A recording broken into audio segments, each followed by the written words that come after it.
content of this channel is for mature audiences. Parental discretion is advised.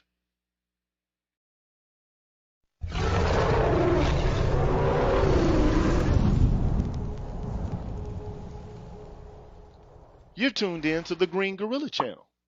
Please make sure to like the video, subscribe to the channel, and hit the bell notification button.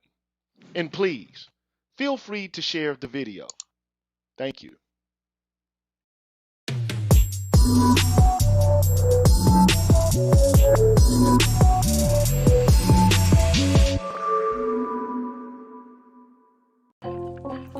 Yo, what's cracking? It's GG here, man.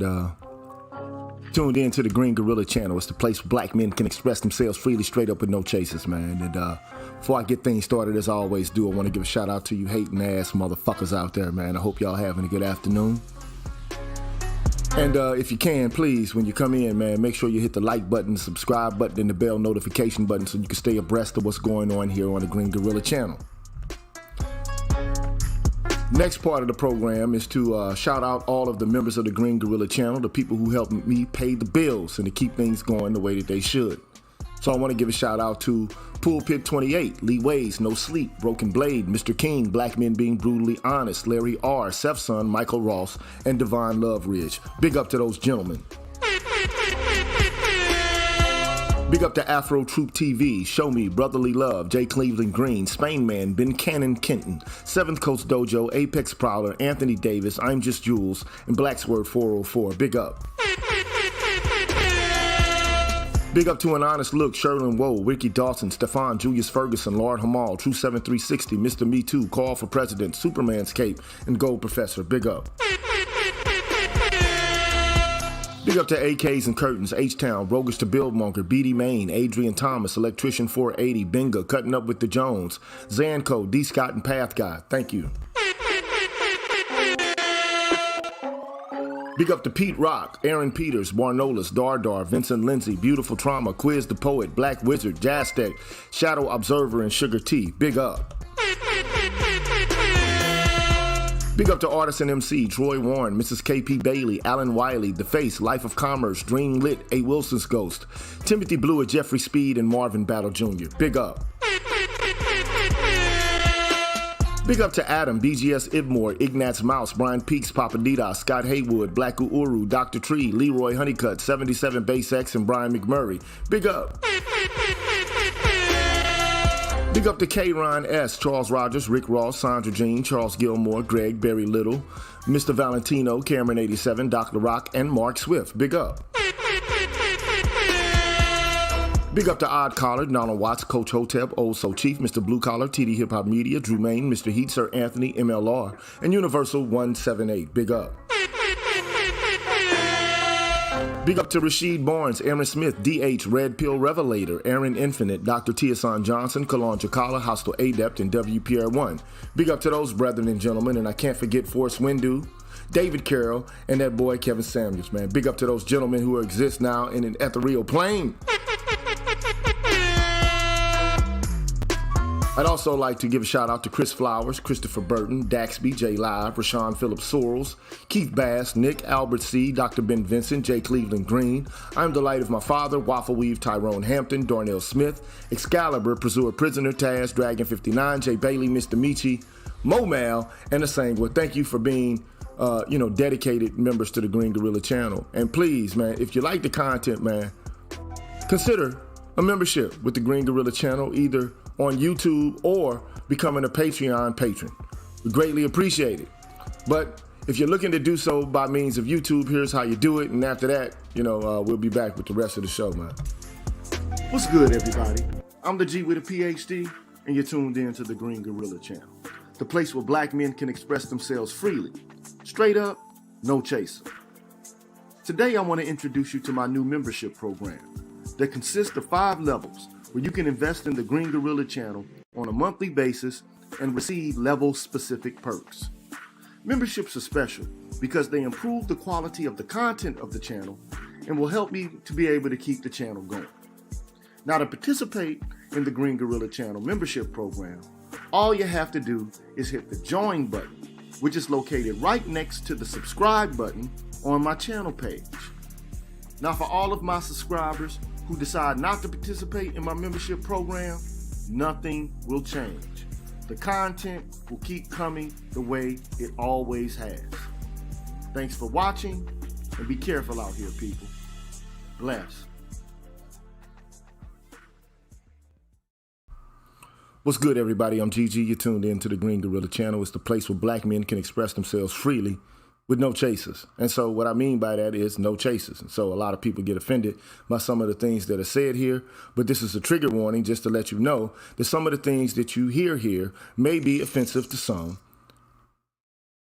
Just, a foreshadowing of language and some themes and some controversial issues to come. And if this is something that you're not, amenable to, then please cover your ears, move to another channel. Again, I would like to inform you. The content of this channel is for mature audiences. Parental discretion is advised. So you have already been warned. You've been forewarned that this is what goes on in this space. We talk about issues like we're in the barbershop or like we're at the bar. It's men talking and, venting. Sometimes we argue with each other. It is what it is. If this is not what you're into, then, deviate to another channel. Go, operate an ear hustle somewhere else. Just letting you know up front, okay? So that you don't get offended ahead of time. I'd like to do some housekeeping here before I even get started. Shout out to Barry Little, man. Big up to you, sir. Thank you for your support and helping out the Green Gorilla channel. Shout out to Christopher Harlan. Appreciate you, sir, as always. Me and you go at it here and there, but, it is what it is. It's all love. Shout out to BGS. I see you out there, man. I see you peeping. Who's that peeping in my window? Bye. Anyway, shout out also to Mr. Blue Collar, man. I appreciate that donation, sir. He says, you know what it is because supporting our scholars. Thank you so very much, man. Appreciate that. But what I want to do, some of the things that I said yesterday, I guess it rubbed some guys the wrong way. And I'm not afraid to, poke the bear and to say things which are controversial. And ultimately, there's this argument going around that women are inferior, that they're more emotional, men are more rational, men are superior insofar as they're able to overcome their emotions and to use logic and reason in order to make decisions, whereas women, for the most part, they rely heavily on emotions, and insofar as they do, they don't necessarily have the same kind of moral responsibility as do men. And, people don't usually say that, but they say the one thing and then they try to leave off the other.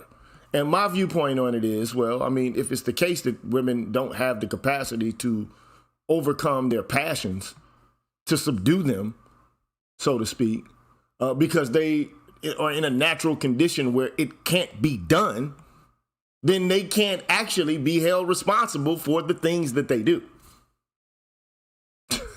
How can you hold someone responsible for something over which they have no control? Okay, so now it's one thing to say that, as Samada 66 points out, different acculturation. That's one thing, okay? But to say that women don't have the capacity to control their emotions and exercise virtue in that regard, well, then that means that they're left off of the hook as it pertains to being held responsible for the things that they do.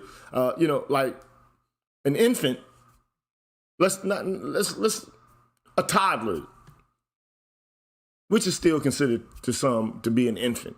You don't hold a toddler to the same degree of accountability or responsibility as you do an adult. You just do not do it.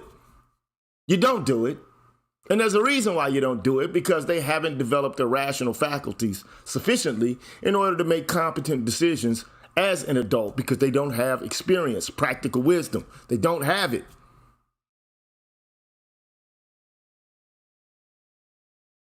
They don't have the capacity.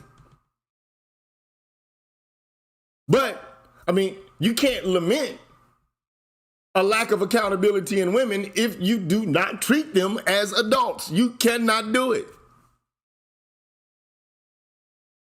And I'm just trying to say, what's the, a lot of guys use folk wisdom and they use like philosophical traditions or they use religious traditions in order to make the assertion or the claim that women are inferior, that they're weaker.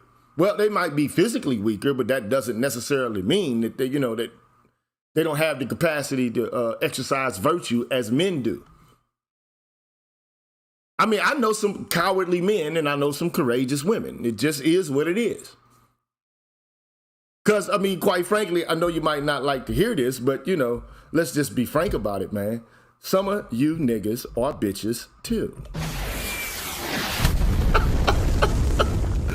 Some of these niggas is bitches, too. You heard Ice Cube say it a long time ago, man.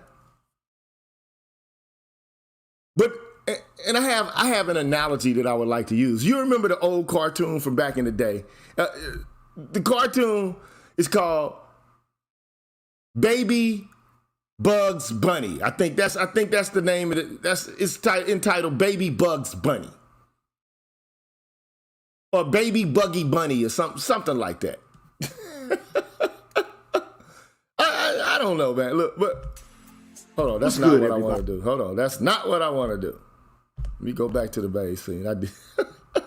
That's not what I want to do here. That's not what I want to do. But there's this great cartoon, man, and it's Babyface Finster, man. Babyface Finster. And I'm going to show Babyface Finster.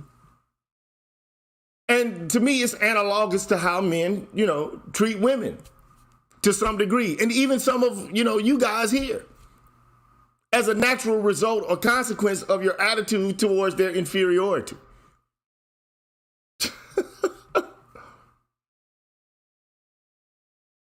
Let's take a look at it. Now, and hopefully I won't get flagged for it. But if I do get flagged for it, I don't give a fuck, man. So please support the Green Gorilla channel.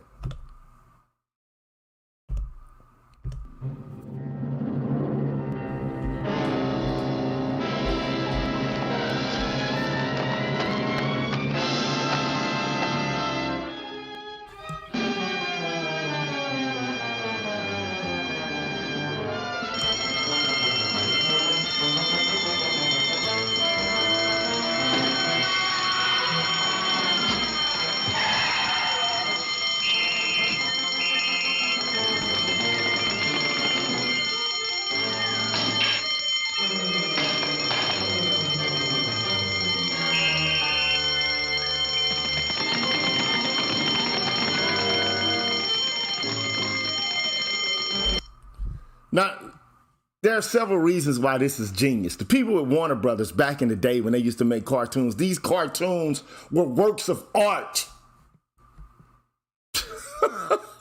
These are works of art. And this is a black and white version of this cartoon. And I'm hoping that by using it in this manner and modifying it the way that I have, that perhaps maybe I will not get flagged for using it in order to illustrate the point for, this show. But I think that it goes without saying that the true Finster is that he is a bank robber. That is the true Finster. The true Finster is that he is a crook. He is a bank robber. That is who Finster is.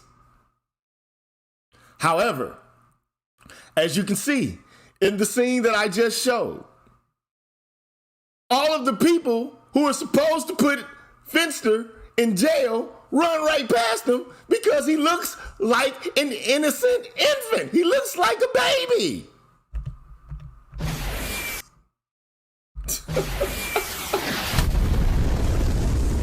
This is what you call the bamboozle. This is a red herring. This is the banana in the tailpipe.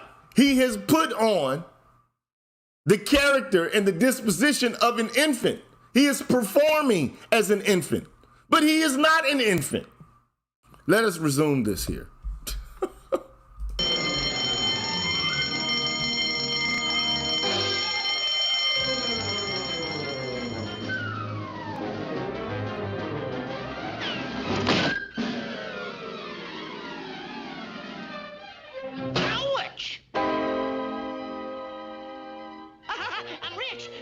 studded hutches, 14-karat carrots.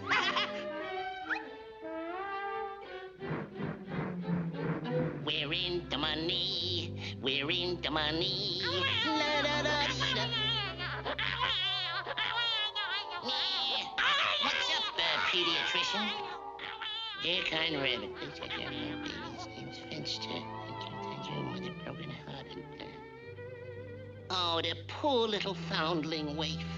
Of course, I'll be glad to.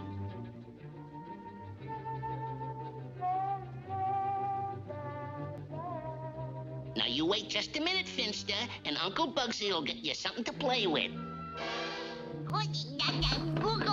Now, to a kid, well, I remember as a child watching this, okay? I remember seeing this as a child and loving it.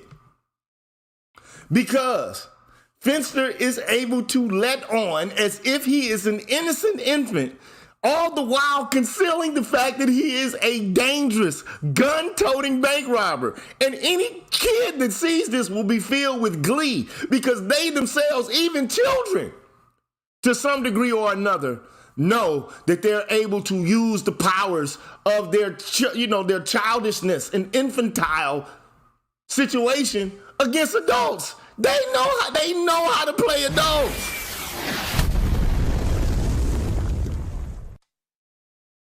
And children will play you like a piano if you allow them to.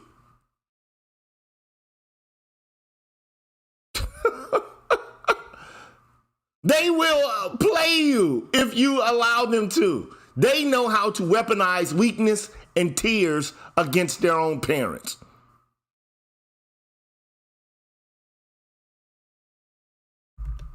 But having said that, let us proceed. Now, as you can see, he's able to move in and out of visual performances of innocence and wickedness.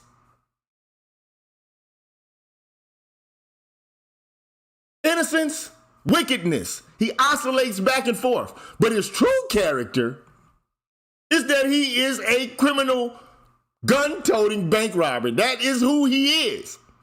But because he is infantilized, it's very difficult for people to perceive him for what he actually is. Let me commence. And shout out to L. Simpson. Appreciate you, sir, for that kind donation right there, bro. I appreciate that. You deserve a bomb for that. Appreciate that, sir. Appreciate that. But going as, commencing, continuing.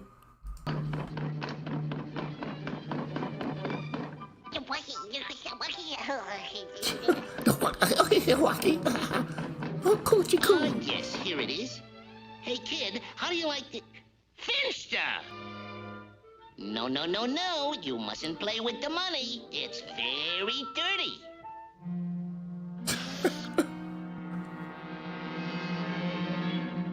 Finster, stop that. Why are you holding your breath?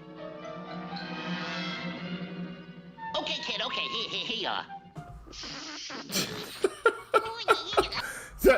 Classic manipulation, self-mutilation, and self-harm, or a display of anger to the point at which one will appear to move to the point of self-harm, self-induced harm in order to get what they want. And of course, because we don't think that infants or children have the capacity to exercise control and agency over their emotions, we often capitulate to what it is. Okay, here, hey, Buzz Bunny, here, okay, here you go. and now he's happy. Which makes Bugs happy at this point. Right?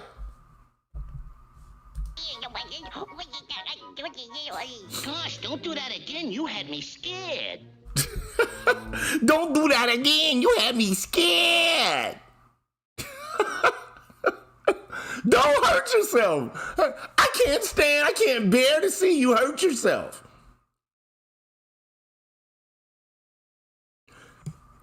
We want to prevent harm from happening to children or people we perceive to be infants. We want to protect them.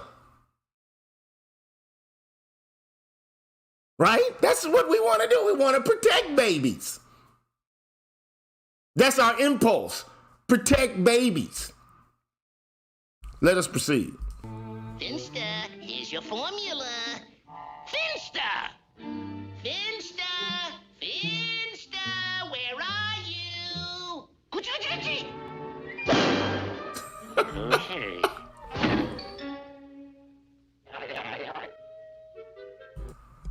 Now, I want you to see that Finster has been infantilized by Bugs Bunny because Bugs Bunny at this point has no idea who Babyface Finster actually is. And because he does not know who Babyface Finster actually is, he will allow Babyface Finster to harm him without harming him back. He will allow Babyface Finster to assault him without assaulting him back.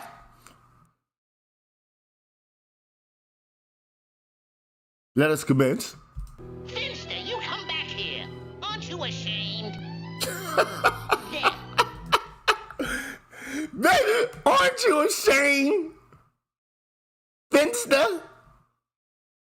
You should be ashamed of yourself, Finster. We'll do something like that, but of course, he's giving Finster a pass because, of course, at this point, Bugs only knows Finster as an infant who's been left at his doorstep or his rabbit hole. So all he knows now is that Finster is an infant or is an infant. That's all he knows. Let us proceed. Now we'll play some nice games before beddy time. Oh, goodness. How long Finster's gonna shoot Big Bad Guy Rabbit with his toy pistol? Shoots him with a real pistol. Some toy. Uh-oh. No, Finster. It's bedtime. Sandman's waiting. And down will come Finster, cradle and all.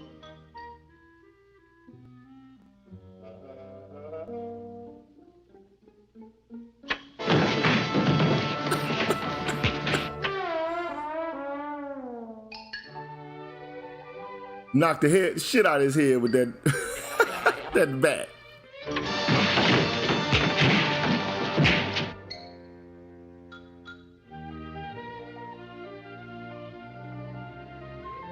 Click. Finster, wake up! Now, at this moment, because Bugs Bunny does not know anything above and beyond the fact that Babyface Finster is not, he's an infant. He doesn't know who he is. All he thinks is that he is an infant. And so therefore, all of his egregious behavior is overlooked.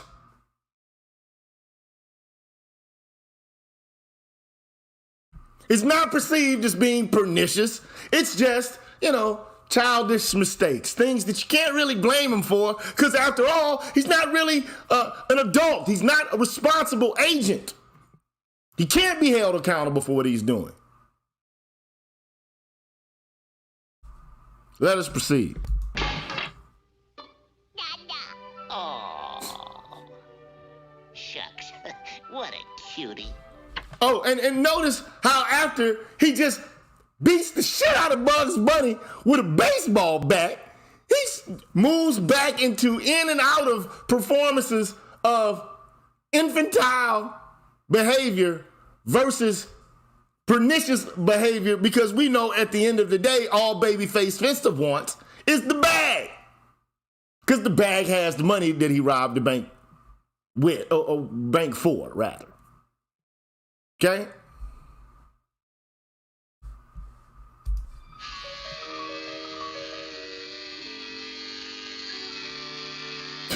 Peep this shit now.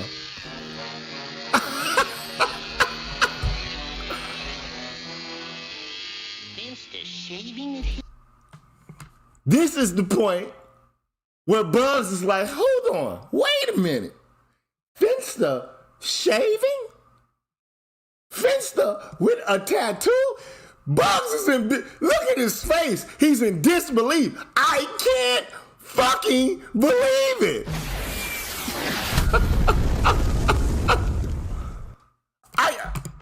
I can't, like, something's not right here. But he's still not fully convinced. He's not fully convinced yet. Because, of course, the appearance of being an infant is enough for Bugs to treat him as an infant. Just the appearance, the performance. His age? In tattooed? In smoking a cigar? Have you seen this man? He is Anthill Harry, alien. Here we go. Here we go. Buzz is about, like my man just said. Very Little just said, Bugs Bunny is about to get his red pill wake up piece. He's about to come to the true realization of just who in the fuck he's been dealing with all along.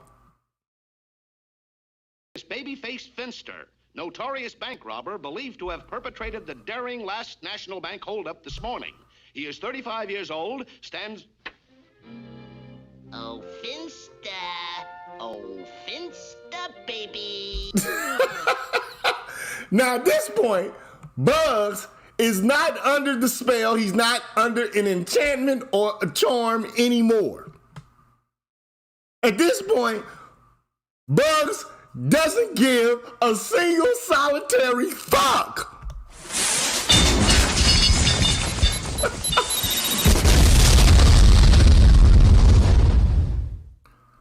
Bugs doesn't give a shit at this point. Because Bugs now knows this is the turning point. This is the reveal. Okay? This is the turn. Like in a magic trick, this would be called the turn. Okay? But here's the issue. Here's the thing. A lot of guys, even though they know the true nature of an adult, whether they're male or female, people will still treat women as infants. I remember BGS making a reference to the Winter Soldier chip. It's as if you can't get the fuck over it. You can't move beyond the idea that you're dealing with a full-blooded fucking adult, whether they're male or female. This is the argument I was trying to make yesterday. Of course, it is in an artistic and visual form by means of a cartoon, a story. But be like Bugs, not before he sees and becomes acquainted with reality, but after. Don't be like the Bugs who believes the babyface Finster is nothing more than an infant. Be like the Bugs who's about to act at the current moment, and you'll see. Oh, there you are, you naughty baby. How many times have I told you not to play with the dirty money? We'll just have to get him all tidied up. There, nice enough to be kissed. Whoops, the baby. Oh, dear, I do believe I've forgotten my fudge. Oh, sakes alive. Did him fall down? Ow! Will you be the We'll just have to learn not to play with knives, not to use naughty words. And believe me, Finster, this hurts you more than it does me. Buzz got that ass. He got into that ass. Now this motherfucker just tried to stab Buzz.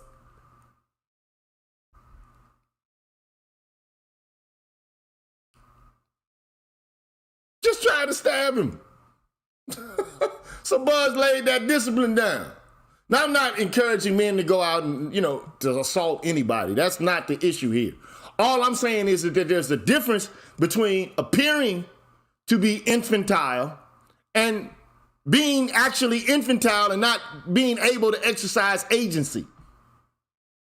It's a difference. And Charles Curry, that's correct. Bugs didn't see red flags. And he tried to rationalize it. He couldn't call the buddies and say, hey, man, I saw this and that. What you think? But people overlook red flags all day, every day, because, especially when you're dealing with a romantic partner or even your own children or your own family members. You want to look past what you perceive to be pernicious behavior and only see the good. You don't want to see the negative. You want to see the good. But the reason, as far as I'm concerned, that Warner Brothers cartoons back in this day, even though some of them were blatantly racist, maybe even sexist, whatever the case may be, they still were works of art. Unlike today, and I have no problem with a moral message. I don't have a problem with didacticism being portrayed in the context of art.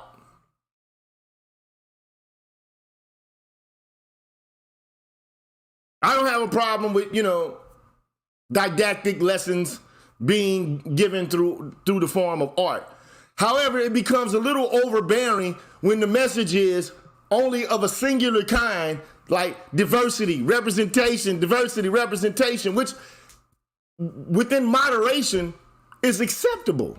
I don't find it problematic if it's in moderation. But the only lesson to be given within a fictive work of art is diversity incessantly. It's over for that. I don't know when Marvel's going to understand that. I don't know when DC's going to understand that. I don't know when, Amazon is going to understand that. I don't know, all of these outlets are finally going to come to the conclusion that we have to do more than just pontificate about diversity and representation. Because there's other moral lessons that are swept under the rug and overlooked. But as far as I'm concerned, this is a work of art precisely because there is a lesson to be learned here that anybody, I don't care what race you're a part of, whether you're straight or gay, everyone can glean something from this. And it's so simple the way that it's presented, even a child can understand it.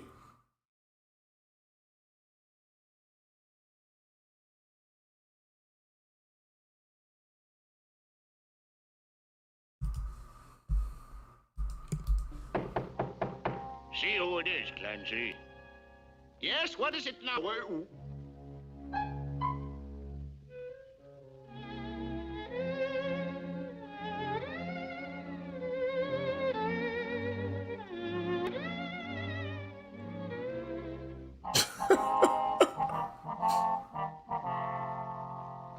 Get me out of here! Get me another mouthpiece! I've been framed! I didn't do nothing! Don't be such a crybaby. After all, 99 years isn't forever. Anyway, you know that Bugs wins in the end, man. Bugs can't be played like that. You can pull a fast one.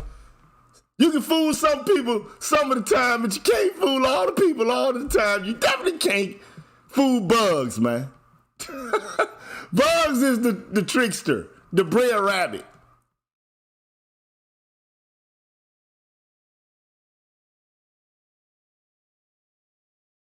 Now, the larger point I was trying to make yesterday, and this is not to take anything away from men, it's not to take anything away from women, but a lot of people think that that's what I am trying to do. They feel, if you say this, then you're equating, or you're kind of creating a condition in which you're arguing that men and women are exactly the same.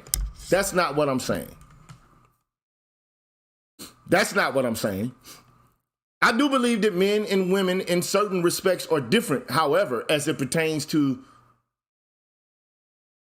basic morality, I think that they all have to be held accountable. I don't think that someone can get a pass or should get a pass purely because they have a different set of gonads than someone else.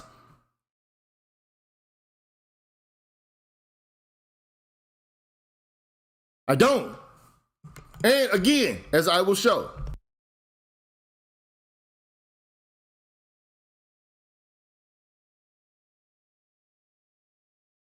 going back to where I was, 10 paces behind, so on and so forth. Let me go to where I need to go in order to show this and illustrate it. Okay? You see it. This is the Black Feminist Bible. It is the Colby River Collective Statement. What we believe, what we want. What do we want? We want freedom. When do we want it? Now. What do we believe? We believe in freedom. How do we want it? We want it right now. I'm saying, give it to them. But not in a piecemeal fashion. Don't give them the best of what it is in terms of equality, because not only are there benefits to being an equal citizen, but there's burdens as well. But what we like to do is we like to infantilize women and only give them the boons of social or conjoint cooperation and protect them from the detriments or the burdens associated with conjoint cooperation. That's a problem for me. They say we reject pedestals. We don't want to be pedestalized. We don't want to be treated like queens. We don't want to walk 10 paces behind. To be recognized as human levelly. What does level mean? The same as anybody else. Treat us as human. That's all we need. They've already declared what they wanted. But men, I hate to say this, even though we might not be in control of the major political institutions, social or economic, we still can vote with how we regard the behavior of others. That we can do. We have the capacity to do that in our natural relations with other persons. We have the potential to do this. We might not be in control over the police system or the judicial system, which is part of the political system. We may not be in control of the economic system or even in control of family life, but we are in control of how we regard other people and what we allow them to do to us. We are in control of that.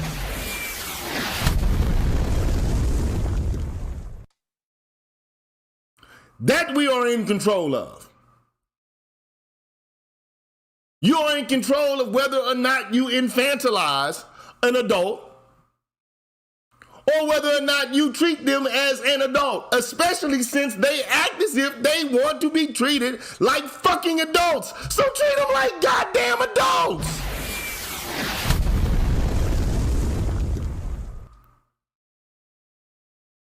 Now, one could argue, okay, well, yesterday it was presented to me by PK. Shout out to him. No disrespect to him at all. This is not a denunciation of anything, other than an argument that, or like a bone to pick that we've had with each other over the course of, the last 24 hours.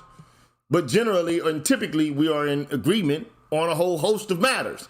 But as it pertains to this, he said, well, in most of the world, men and women are going to be treated differently, and there's going to be a different set of standards for men and women, and I don't see it changing. That is a description of what may have happened in the past and in other portions of the world where men might be given some sort of elevated status than women. Understand it. I get the argument. That is a descriptive argument about conditions that obtain in the real world. I'm saying that in the West, in the Western world, There's a concept called liberal egalitarianism. I've been talking about it by way of having a conversation about a book written by a black philosopher named Tommy Shelby named Dark Ghettos, Injustice, Dissent, and Reform. And in it, he talks about a form of liberalism or a kind of liberalism that takes seriously individual liberty, but also civic equality and economic fairness. But let's exclude the last condition or requirement, substantive economic fairness, and just look at the first two. Individual liberty and civic equality. So negative liberty, meaning the right to not be interfered with by government or other persons or other entities, and also equal opportunity, which is civic equality, equal opportunity to hold and occupy public positions. This shit in the Western world is not about to go away, bro. It's not about to go away. You can't fucking take all this shit and put it back in a fucking bottle. You cannot do it. It will not be done. So stop bitching and fucking complaining about it and act in accordance and start treating these motherfuckers with equality like they say they want to be treated. It's just that fucking simple. But not just when it comes to the benefits, but also as it pertains to the burdens and accountability and responsibility. This is incumbent upon you.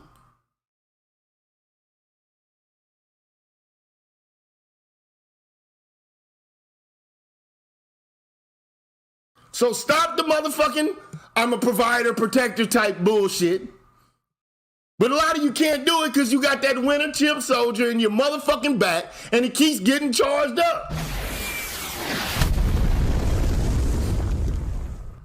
Or it's my job to be a man, and my job as a man is to provide, protect, provide. And I gotta be able to provide and to protect and to provide. Because I'm a man and I'm a real man, and this is what alpha men do. And alpha men are the kind of men who are able to do this. And they got a lot of money and they give it all to these women because those women need provisions. And I should cherish, they telling you don't treat us like queens. You're like, God damn it to hell, my manhood requires me to pedestalize you, to infantilize you, and to make you walk 10 paces behind.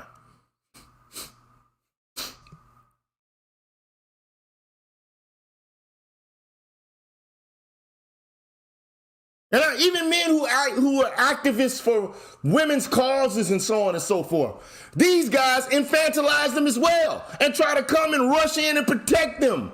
And shit like that. Stop running up to protect these goddamn adult women, dude. Stop that shit.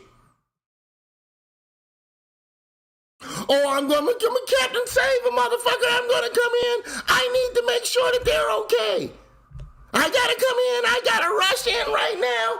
I gotta come in right now. Make sure they're okay. They're fucking adults, bro. No, you don't have to do that shit. You don't have to preserve their fucking feelings. You don't, man.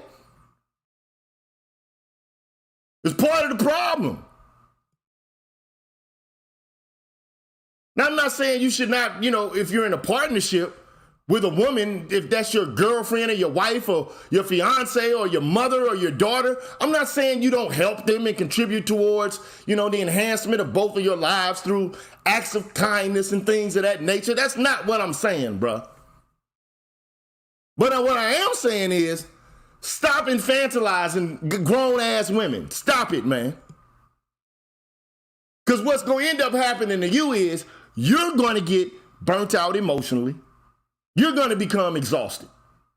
You're going to have a strained relationship, more than likely.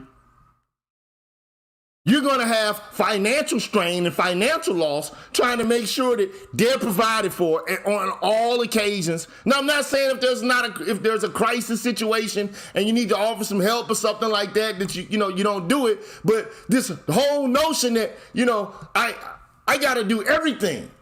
You don't have to do every goddamn thing. Then when you gotta protect and provide and do all this, and that's all that you got in your head about what a man is supposed to do in relation to a woman, you lose your own self-esteem and your own sense of self-worth. You become anxious and fucking depressed. You feel overwhelmed and stressed. You start to neglect your own responsibilities and your own fucking goals. And you start to become a goddamn codependent.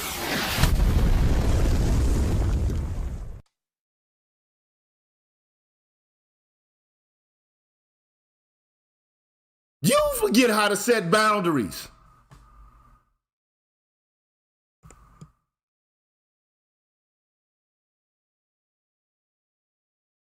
You got to know how to set boundaries for yourself. And the funny thing is, women don't have any problems giving you boundaries, but you motherfuckers, you went to chimp soldier motherfuckers, you don't set boundaries for these chicks at all, man.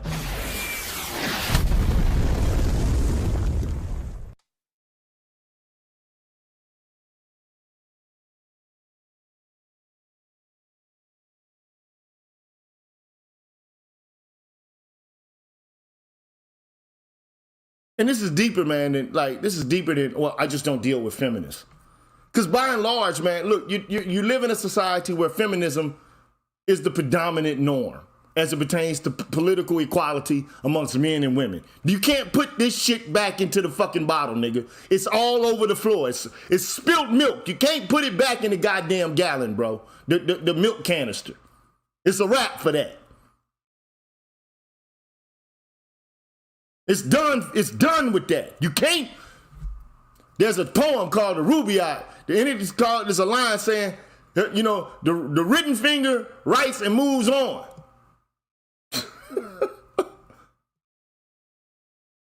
The written finger writes and moves on.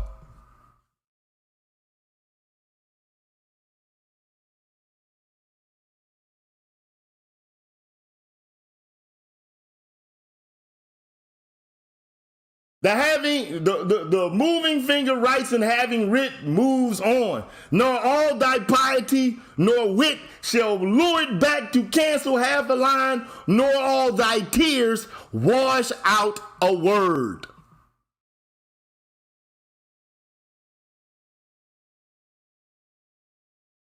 So all this, well, we're going to go back, we're going to create a new community, and we're going to change the whole disposition. No, you're not. Then you're not going to do it, bro.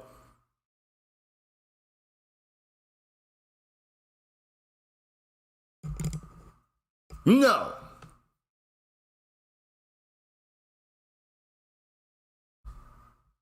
This is why I say, really, actually, instead of seeing this as a curse, you need to see it as a blessing. That's a long time ago. I read a book or excerpts from a book called The Anatomy of Female Power by, you know, some African guy named Chukwe or Chukwu.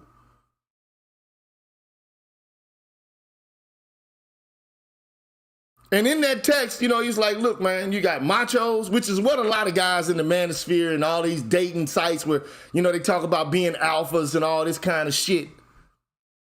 They're machos.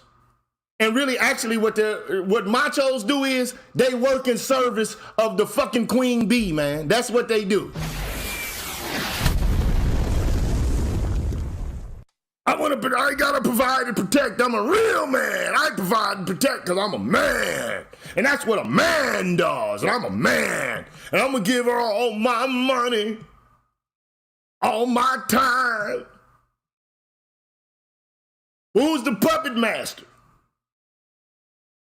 Recently, man, there's been a rash of videos like, hey, would you stay home if your wife made $500,000? Cats out there like they dancing and shit around the house in house shoes and shit and, you know, got women's clothing on and robes and shit like that. It's a satire.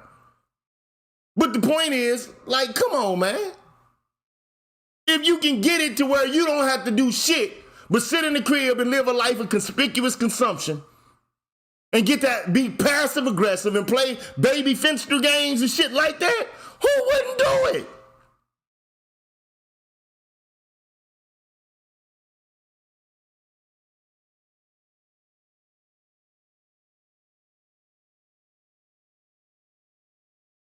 I'm the man and I run.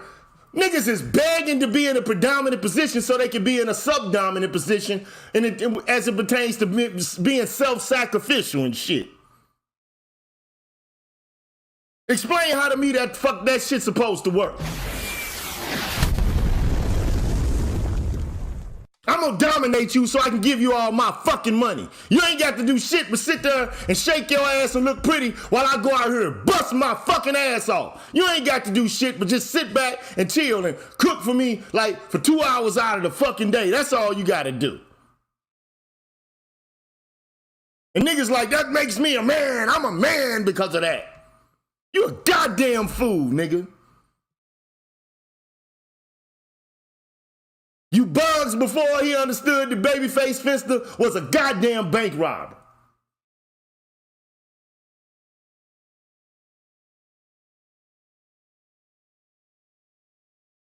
Oh, they can't do it. I want it. It's like a fucking kid throwing a tantrum in a fucking toy store because they can't get what the fuck they want. And what do? Here. Oh, here. Don't do that. Don't ever do that again.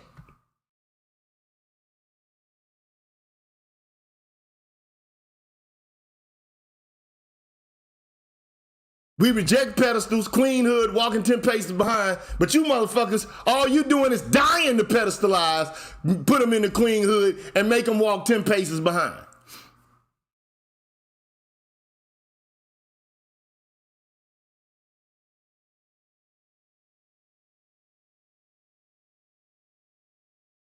So you got machos. I'm a macho man. I'm gonna pay all of this shit. I'm gonna buy. I'm spending money. I'm a man. I just do it all. She ain't gotta do nothing.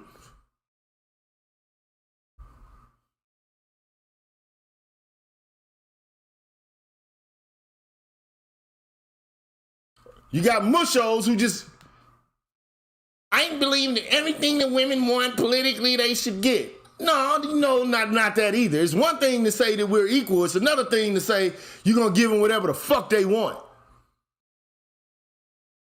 Because you treating them like fucking babies and shit. Like, I want the money. And Buzz like, don't, and then they start to hold their breath. Don't do that.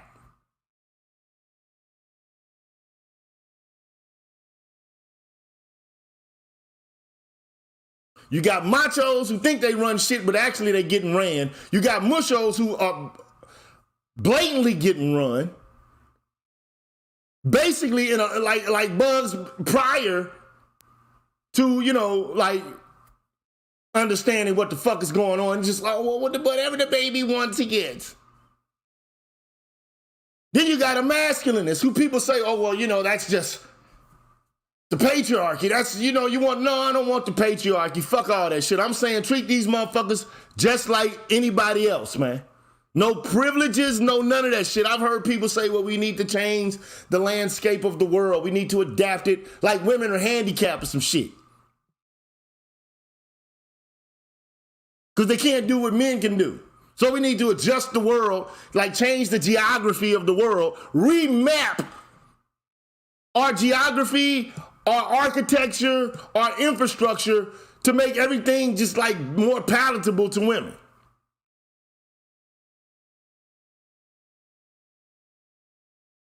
Being a woman is not a fucking handicap, man.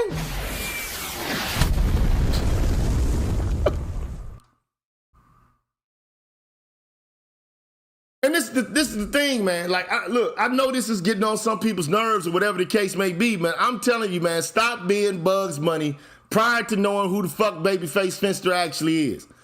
Understand, women are adults, man. After they reach the age of 18 in any Western culture or society, man, they have political equality equivalent to that of men.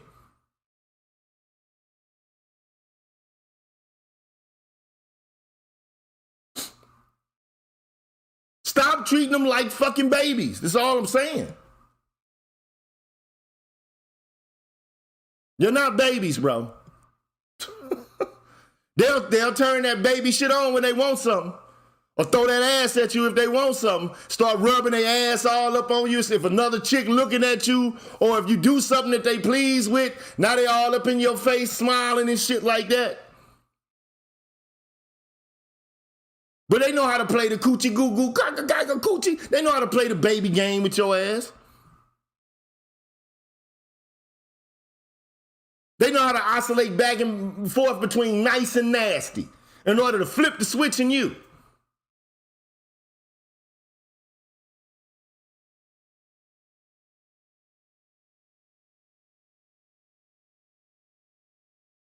Chukwe, you can come up here again, man. Look, man, I'm tired of all this Pookie conversation anyway. I think that's bitch talk.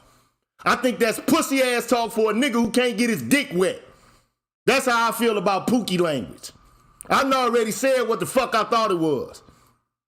Now, if you feel like you gonna go out there and get a woman, you know what I'm saying, who gonna be your motherfucking, work slave or some shit, like you gonna get her in the house and you gonna go work and pay all the bills, nigga, go ahead and do it, dog. You know what I'm saying? If that's what you want, that's how you want your marriage to be, man, go ahead and do it, nigga, where you go out there and you work and bust your motherfucking ass and you go out there and all you get in return is a wet piece of pussy for it, go ahead and do it, dog. Be what you be, man. But all this Pookie language and shit, man, look, because if you was in my face and said that, I'd have bust you in your fucking face, nigga. Real talk. I don't play them type of games. All this old fucking insulting, you know, like going off on motherfuckers, calling them out their names and shit. Like, come on, bro, stop that.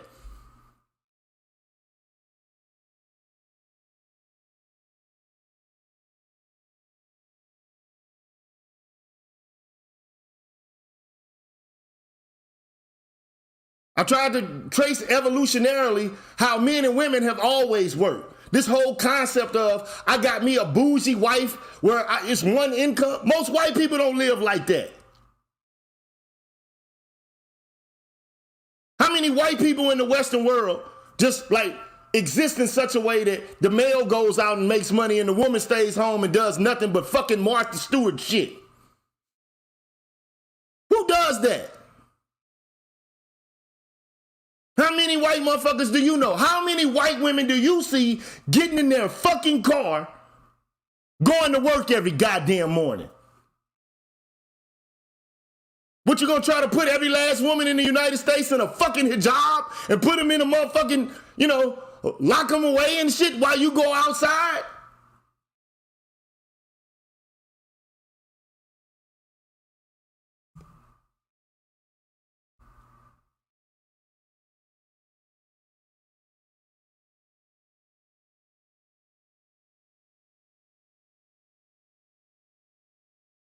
To me, that's bullshit.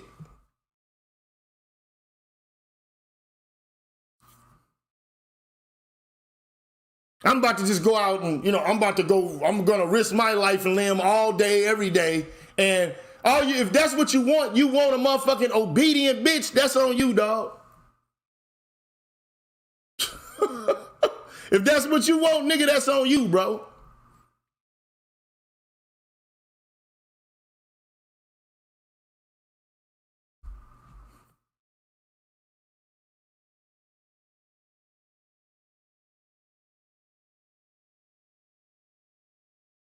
But anybody who's been married or been in a relationship knows that a woman has a way of controlling a man to a certain extent and getting what the fuck she wants any goddamn way.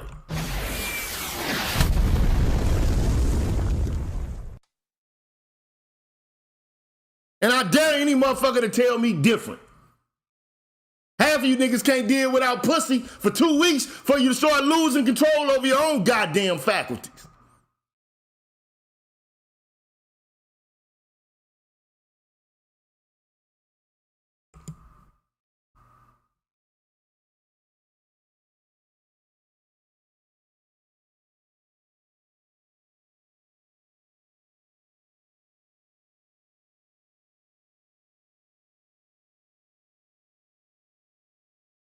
And I'm just, you know, look, I understand, man, different people come from different places, whatever the fuck you ever, however, okay? All I'm saying is, and shout out to Insane Optimist, he says, until they start dropping gold bricks, When they answer the call of nature, they get no special treatment. Bro, hey, man, you can come up. All I'm saying is you can come up, man. But look, if a nigga's happily married, here's my question to you. If you're happily married, dog, and everything is going fine for you in your little fine and perfect romantic world, what the fuck is the point of being in the manosphere for? I never understood that shit. If everything is going perfect for your life and you got everything fucking worked out and figured out and mapped out and shit, what's the point of being in the manosphere?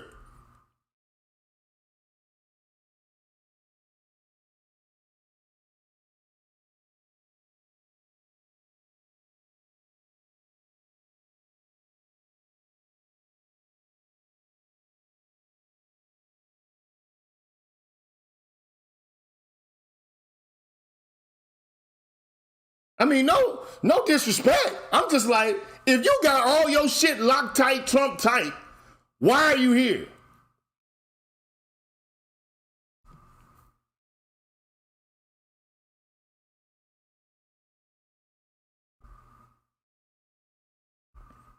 Hakeem says, do you consider yourself manosphere? I was in, like Dennis Spurner said the other day, I've been fucking invited into it. Have you? I'm just saying, like, I've been inducted into it.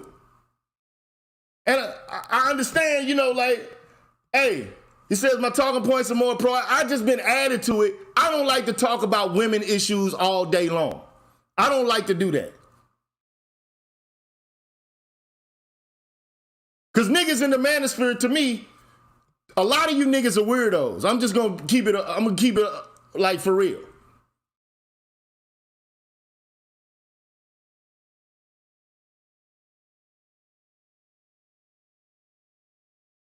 Chukwu, man, look, man, first of all, man, if you're a Nigerian, man, go to Nigeria, nigga. Stay where you at, dog. This ain't Nigeria, motherfucker. And y'all been colonized too, nigga.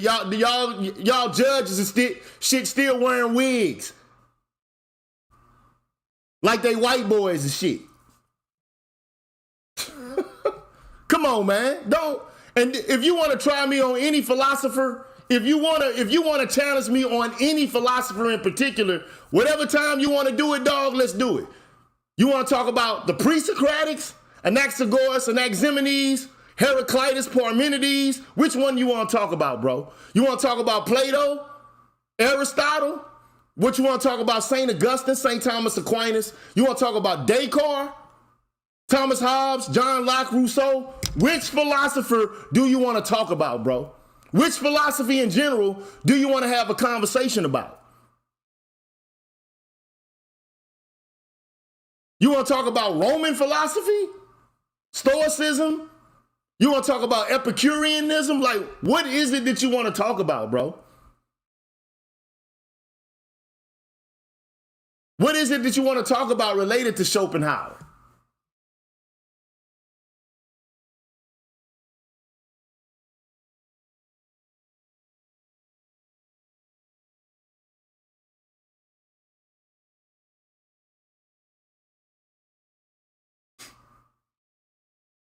You know, he seems like a German idealist to me. But, you know, like nobody really even takes, in philosophical circles, like, to be quite honest, nobody even, like, as a professional philosopher, which is what I have a PhD in philosophy, bro. Nobody talks about Arthur Schopenhauer, bro. I can basically say this with, like, great confidence. How many people have a concentration in anything related to Schopenhauer?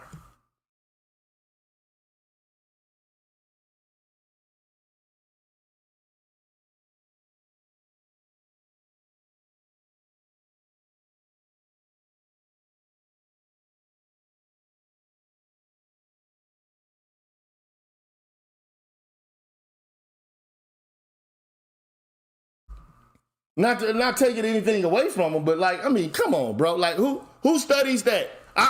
I'm just saying, like, very few people study Schopenhauer.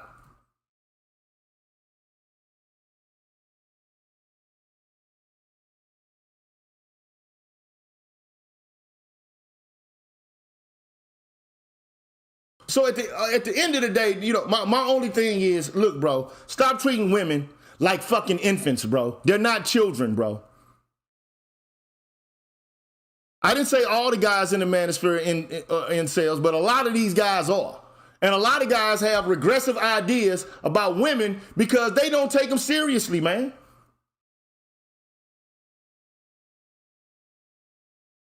They treat them like infants. A lot of guys here they underestimate who women actually are. And that's because they've been trained to see them as lesser men or as lesser than men. And I say, well, if they are lesser than men, in what respect are they lesser than men?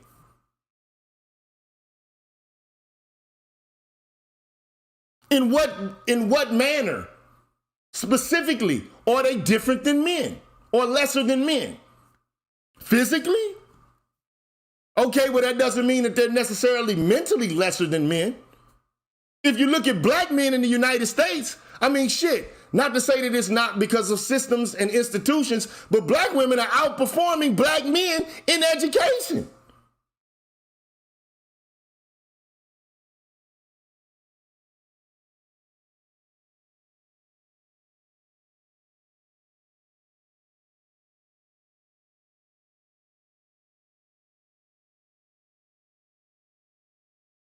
So at the end of the day, all I'm saying is don't underestimate these people because they're human beings just like you, and they can exhibit either virtue or vice just like you.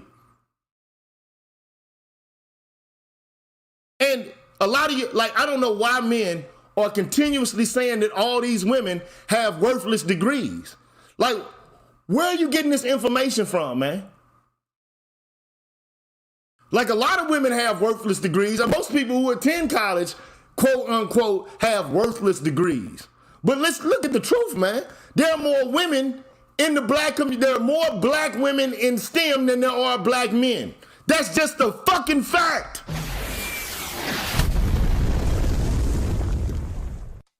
Those are the facts. And go look at the numbers, bro. First of all, it's more of them there. I went to a university in the 90s, the early 90s and late 80s. And the ratio of men to women there, black men to black women, it was a HBCU, was 7 or 8 to 1. They were 8 to 1, the ratio. And the school was #1 in the country for creating black pharmacists. And #2 for sending black people to medical school in the country. So the reality is, as it pertains to education, even in STEM, they are outperforming black men. Now, not to say that they're not getting a societal push predicated upon civil rights legislation and affirmative action, because they are getting a push in that manner. But to say that, oh, well, they all have worthless degrees, that's just not the facts. Now, if anything, I'm black pill, I'm gonna tell you the truth, even if you, like, Socrates was basically punished, condemned to death for being a philosopher and telling the truth. Aristotle, they wanted to kill him too. He got the fuck up out of there. He said, I'm leaving Athens, I'm gone. Socrates said, I'm gonna stay. Fuck it, I'm not gonna leave the city-state.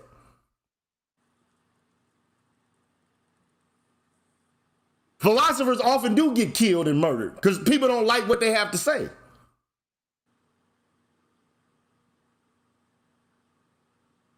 All depends on, like, we need to stop this whole idea that, like, we can put the genie back into the bottle, man. Like, if you got a wife you're married and you got the setup like how you want it, fine. That's how you want it. Go ahead and have it that way. That's how you have it. However, if you live in the United States, I was trying to tell Igwe this shit, and I know he's up right now. But look, at any time, your wife can flip and leave your ass and take half your shit, and ain't nothing you can do about it. Whether you like it or not, whether you feel like you got her in check or not. have you considered the possibility that the problem here is mate selection? Bro, it don't matter, man, who you select as a mate. You can think you look, do people stay the same over time or do they change? People will change, but I mean, you just have to find a woman who shares your values, and you have some cultural norms in common. But the issue with I do agree that a lot of Western women in the United States, they have embraced this second wave feminism that has them thinking that they don't need a man, and that all relationships between men and women are struggles for power. It's not a workable solution, but not every woman in the world thinks like this. Like, my wife is Nigerian, so it's really more of a cultural norm to build a family together. It's really our marriage is really not just about me and her. It's about our families fusing together. Now that's a whole different subject matter altogether. I tried to tell people a long time ago, really, actually, marriage as an institution has always been about the merging of families as opposed to some sort of romantic notion between a man and a woman. Because usually marriages traditionally in every culture have been arranged, or they have to be approved of by the extended family members. It's not something that's just predicated upon two people deciding that they're in love like Romeo and Juliet and shit. Exactly. This is more like a corporate merger than a romantic notion about, I don't know, this romantic ideals is another issue too. Like, I think the romantics got it wrong on what love is. It's really more of marriage is about building a family and an extended family and a community more than it is how you feel. Do you understand? There's more of a sense of responsibility and duty more than, how your heart beats or whatever it is. It's a whole, but these are, again, our cultural differences. In the West, this romantic notion of what love is supposed to be, I think, has a lot of people making poor mate choices. But here's the thing, right? And shout out to Hakeem. Yeah, the cash app still work, you know what I'm saying? It ain't been hit a lot lately, you know what I'm saying? So, I'd appreciate it if you could support the Green Gorilla channel by means of the cash app. But, I mean, ultimately, look, bro, we live in the West. I'm not Nigerian. I wasn't raised in Nigeria, okay? So, the mores, the traditions, and the customs that exist within Nigeria don't exist in the United States. Mm. So, I mean, we're not a Caribbean culture. We're not an African culture. This is Black America. Right. Developed out of slavery. So much of the content that you're going to hear here and the circumstances in which we exist don't even apply to you. Now, we can't change the cultural conditions in which we exist and make them match up to that of places elsewhere. It's impossible to do that. Now, men can go out of the country and go get women and find women and try to find a way to outsource their family structure or whatever the case may be. But I see passport bros. I have yet to see a passport bro do anything to show off the chick that they fucking with. I don't see passport bros showing the whole family and shit. You seen one of them yet? Passport bros showing up their family? I mean, showing off the woman and her family and the connection like you talked about. Like, mamas, the daddies, the brothers, like, hey, this is a great bro here. Yes, he's part of our extended family. You ever seen that? I have seen men who live in the Philippines and marry Filipino women describe their setup and how, how they live and how inexpensive it is to live over there, things of that nature. I have. Well, just show them to me, because I haven't seen them. You know what I'm saying? Like, I just see guys over there like I found love and shit like that, and it's like niggas over there looking for romance and shit. But would you agree? I'm I'm just like, look, I don't have a problem with Passport Bros. I done already did a show on Passport Bros, the whole nine. But I don't want to make this about Passport Bros specifically. Because in my viewpoint, I'm like, I subscribe to, like, you remember Eddie Murphy's Delirious, where he talked about Fufu? Yeah, yeah. Because you can take a chick, man, from Thailand, Brazil, Puerto Rico, Colombia, Dominican Republic. You can take her and bring her ass back here and still be in the same situation 10, 15 years down the road.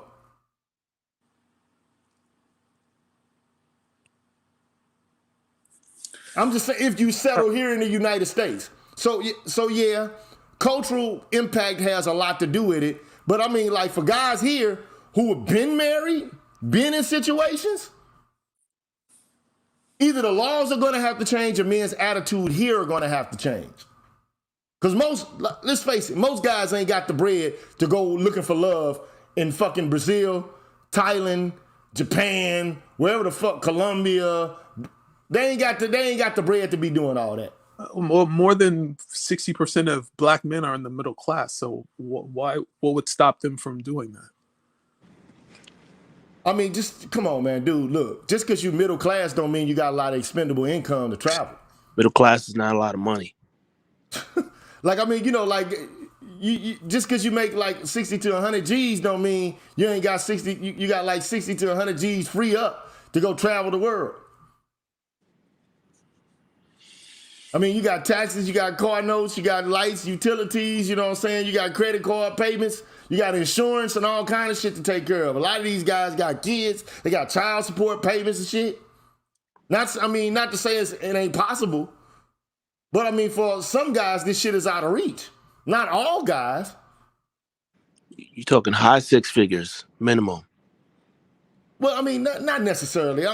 If you live on the coast, definitely. If you live in the Midwest, which most the population doesn't, and we're talking also, you know, people are typically expressing gross income. If we're talking net income, you're talking, you know, savings and retirement. I mean, if you're not in the 1%, it's mathematically almost impossible. The way how the guys are talking and the women are talking. Man, I got a partner from, look, no disrespect. I got a partner from Kenya, right? And he's telling me about the situation in Africa and how even African men are going through some of the same experiences the men in America are going through with their wives. Because, like, the proliferation of Western culture is expanding. Oh, yeah. It's not as if it's receding. This shit is, like... It's expanding faster because of technology. And this is why a lot of the guys don't understand this. They don't understand that, one, our biology governs us and policies governs us. The problem is a lot of guys are trying to force women to go back to a time that even the guys weren't even living or experiencing. But if you can afford to have your wife not work, I think that's more stable than these 50-50 style relationships. Yeah, it makes sense on paper. The issue is it really depends on where you live and what she's about and her background. But what's going to supersede all of what you got going on? The environment. So she's constantly influenced by the environment. Not necessarily. Not if she travels home on a regular basis or you maintain a residence. I mean, that's possible. But again, you would still need to be making a substantial amount of money. I'm in finance and I do taxes on the side. Trust me, I know how much people typically make. They ain't got bread like that. Even six-figure dudes, they ain't got bread like that. Trust me, they don't. But the question remains: what is there to be gained by dealing with a feminist? Like that category of woman is the most likely. Well, understand. Most of the women don't even understand that they're a feminist. So this still goes back to the environment that we change via policies. So a lot of them don't even understand their own philosophies, literally. But it's for you to dichotomize between the woman that you deal with and the woman that you don't deal with. You can express that, but if she doesn't buy it, you're wasting your time. Right. You see what I'm saying? I'm not saying it's impossible. I'm not saying you're right or wrong. I'm just saying, as a man, we're supposed to look at the environment dispassionately and understand it and make decisions. Right. But when you look at the current environment in the West, you notice that the number of women who are suitable for marriage is in very short supply. So I think the Passport Brothers are onto something in extending the range of options by extending their range of where they travel to. And see, the point of that is they had to leave this environment. Exactly. Yeah, exactly. That's the whole point. So why not do that? I mean, I'm not saying whether they should or shouldn't. The thing is, it's about the environment, and as Green Gorilla stated about 2-3 minutes ago, it is affecting Africa. And my family's from Liberia, so I know this. So again, it's spreading fast throughout the world, even in the Middle fucking East, where you get your head chopped off. So what is the solution? Just to pursue a short-term loan investment? No, the same thing I've been saying on these streams. Leave them the fuck alone. I mean, don't try to influence them. It's like anything else. They're not if they're not. This is not about being hateful or spiteful. If they're not adding into your life, just like some guy, would you get into a contract with a man, a business partner, who's not good for your business? No. Exactly. No. You won't even talk to the motherfucker. Literally. That don't mean you hate him. You just not gonna deal with him. So look, let me just say this. Like in the United States right now, less than a third of women are stay-at-home moms. Mm-hmm. Those are the facts. Like, I mean, we're not even talking about race. We're just talking about in general in the United States. Mm-hmm. I just did a show, detailing the whole notion of the stay-at-home woman in America and in the Western world in general. Like, even in Africa, women do work. Women have always worked. Like this whole notion, like man, I used to watch commercials and shit of women going to get water and shit, carrying the water on their fucking heads. Yep. But there's an element of class here that you're not taking into account. Higher class people normally marry because you have assets that you need to transfer to your offspring. Is a vehicle that facilitates that. You understand? We understand that, but again, what they're expressing, what a lot of these women are expressing, is a culture that they're not even acculturated to be in. This stay-at-home, supposedly, this leisure life was for, throughout time, the nobles, the wealthy, and still the men worked. And yeah, the women helped. For the most part, they helped the men. So they weren't always just sitting around on their ass.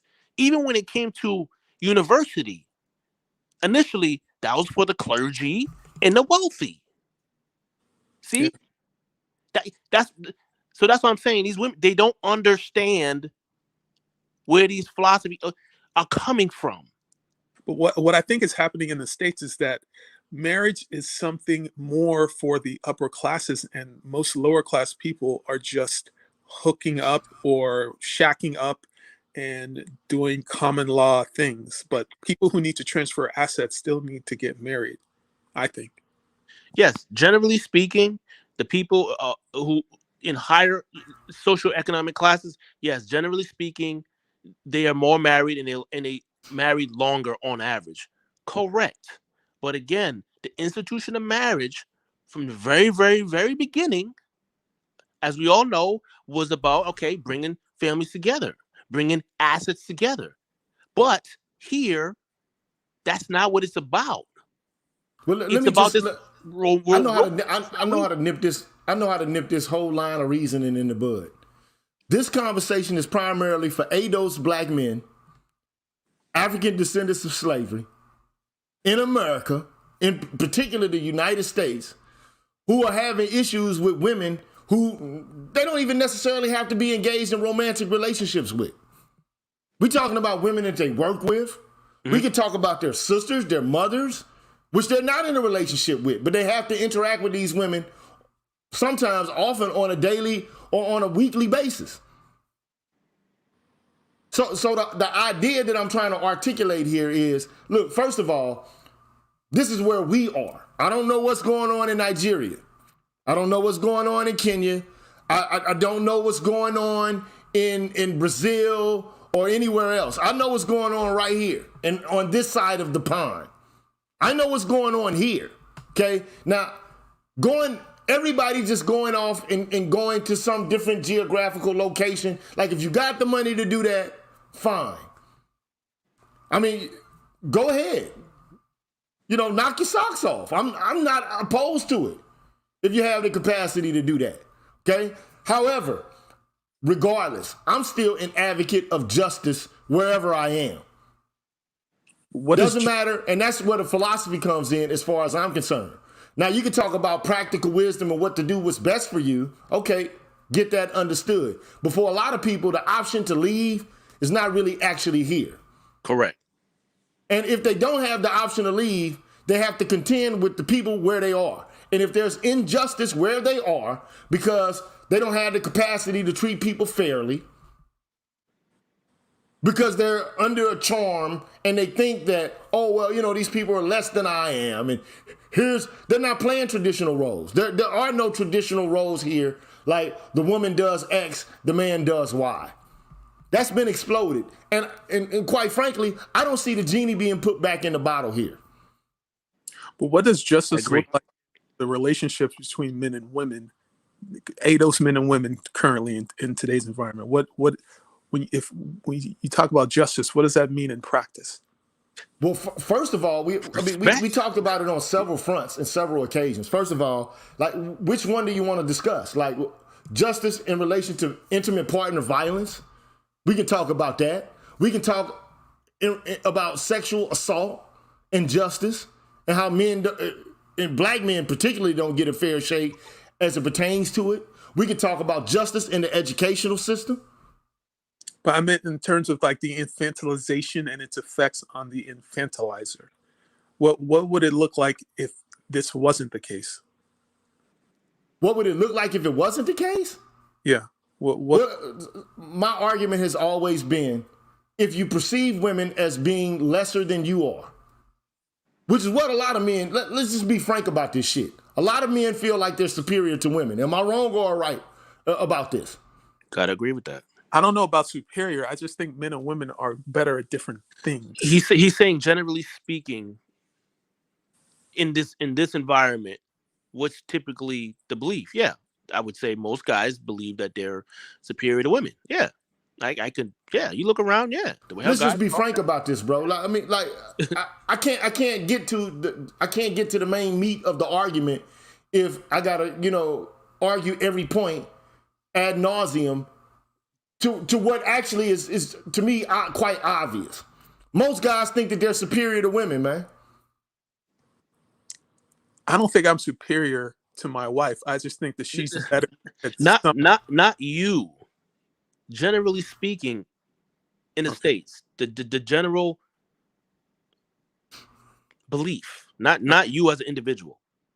Okay, all right. Yeah, all right. That's what he's saying. He's really not talking about you for the most part in this whole conversation. Most dudes feel like they're superior to women, man. Like, I mean, like, how far back in time do we have to go in order to elicit or to tease out this idea or this, this notion about how men regard women? First of all, men are physically stronger than women. It pertains of just basically the ability to move things with force. Facts. Yeah. But it doesn't mean that they're more robust than men in relation to longevity. Because women outlive men, don't they? On average, across the board. True. So, I mean, like, you have to ask yourself the question, what's superior?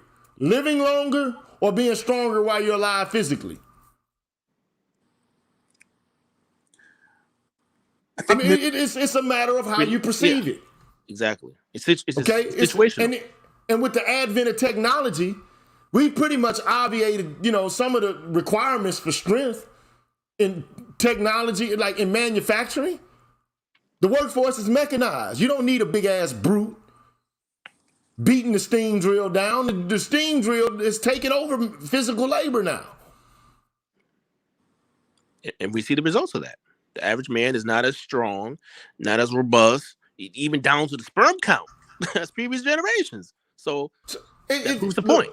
All I'm saying is it's a matter of perspective. Exactly. And the criteria that you're utilizing in order to demonstrate superior or inferior, or like who's fit for what role and so on and so forth. Now, the question though becomes, okay, well, like a lot of guys, that's why I brought up yesterday, like all this logical shit about men, like men are logical, women are emotional. Like, in what regard? And in what respect? Because I like to get nitpicky because this is a nuanced question. A lot of guys like to essentialize women. Yeah. Yeah. And I say the women are being very logical. They're being very practical. They're using the laws to get what they want. That is showing reason. And most guys don't get that. So here's my thing, right? So I say, okay, well, if women are inferior to men in terms of their mental prowess, then why are men having such a difficult time in the educational system at the current moment? And there's structural issues, institutional issues, and policy issues. I get it. But I'm saying, like, at one time it used to be thought that women don't have the kind of constitution that enables them to be able to engage in rigorous academic activity. Correct. That doesn't exist anymore. Those norms and that value system where men they're fit to go off and learn science and math and the humanities and philosophy, whereas the women got to stay home, but men are able to engage in these activities. That's done in the West. I believe even in Nigeria that shit is done. I bet you got female judges in Nigeria, don't you? Not as much as here. I mean, there are, but it's not nearly as much as here now. Hey, Dr. Green Gorilla, you actually reminded me, and I think you actually read some excerpts from the text when you talked about the book called Anatomy of Female Power, where they talked about the mindset of the macho versus the musho. Pretty much, most of us are raised with that macho ego, okay, where because we're believed that we're physically, because we're more physically robust, we're made to believe that, or should I say we fall for the scam that somehow that, it's unmanly or unbecoming of a man to like treat women like they're adults. And that actually that's part of the reason why it's so easy for us to be emotionally manipulated, is because we believe that lie. And so because of that, we go out trying to prove our manhood, constantly, and we end up setting ourselves up. Let me stop this guy right here, man. Either come up and address what the fuck we talking about, man, or step the fuck off and go ahead and get your passport and out of this motherfucking area of the internet and get your ass on. Either come up, step up, or get the fuck on, nigga. That's what I'm asking you. Bring your bitch ass up here or get the fuck on. Cause I'm not here for this bullshit tonight, dog. I advocate for men, but I want men to be realistic and not roll with a whole bunch of motherfucking fake ass innuendo and lies and bullshit. Yeah. I don't play them type of games, man. I don't. Mm-hmm. Like, either we gonna tell the truth all the way. Like, saying that women shouldn't be underestimated and should be treated like adults is not man squashing. Now, if you on some old, like, I'm better than a bitch, then, it is what it is. But Green Gorilla, let me. But I know a whole bunch of bitches better than a whole bunch of niggas at a whole bunch of different shit. I'm just keeping it real. Let me ask you a question real quick. Do you believe that there are biological differences, sex differences between men and women? Of course I do, bro. Or do you believe that men and women are blank slates, that human nature is inscribed on our blank slates? Which do you believe more? Let me talk to this guy right quick, man. What's your issue, dude? What's your issue, dog? Yo, what's good, everybody? Man, what's your issue, bruh? Yo, Why what's good, everybody? So, and being I just want to thank everybody for this opportunity to speak. I want to state a couple things up front. You know what I'm saying? First off, I'm not here to attack nobody, but I want to make something real clear. They got enough women out here with bigger platforms saying the same bad stuff about men. We don't need men agreeing with it. What the fuck have I said bad about men, nigga? Man, you love that word. Bad about men, nigga? You love that word, boy. What the fuck have I said bad about men tonight, that word make you strong. That word make you feel strong, huh? Man, it make you feel strong, that bullshit, nigga. What the fuck? That word make you feel strong, huh? What the fuck did I say bad about men, bitch? That word make you feel strong. You a bitch ass nigga. That's what I'm calling you. I believe you to be a bitch ass nigga. So like I'm saying, brothers, I ain't here to attack nobody, right? I'm not here to attack nobody, right? So the whole point is this, like, to make it clear, if we gonna make things clear, my personal perspective is this, you know what I'm saying? Whenever dudes make choices in life, kick rocks, nigga. I don't like that dude, man. Don't come up in my house talking a whole bunch of shit. You don't even know me, nigga.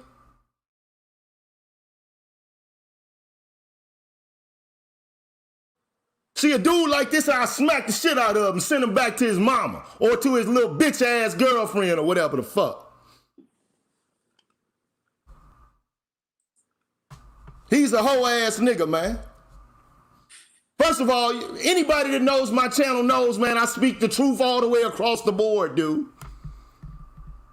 If you niggas on some whole ass shit, you niggas on some whole ass shit.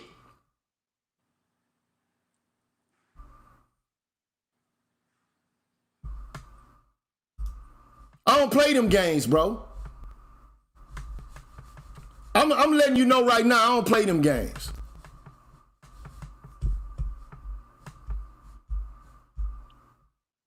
Let me let the equalizer back in this motherfucker. I don't play them games, dude. Can you hear me, GG? Is my volume good? And so, look, let me just say this, bro. Look, all I've been saying is, let's look at the facts.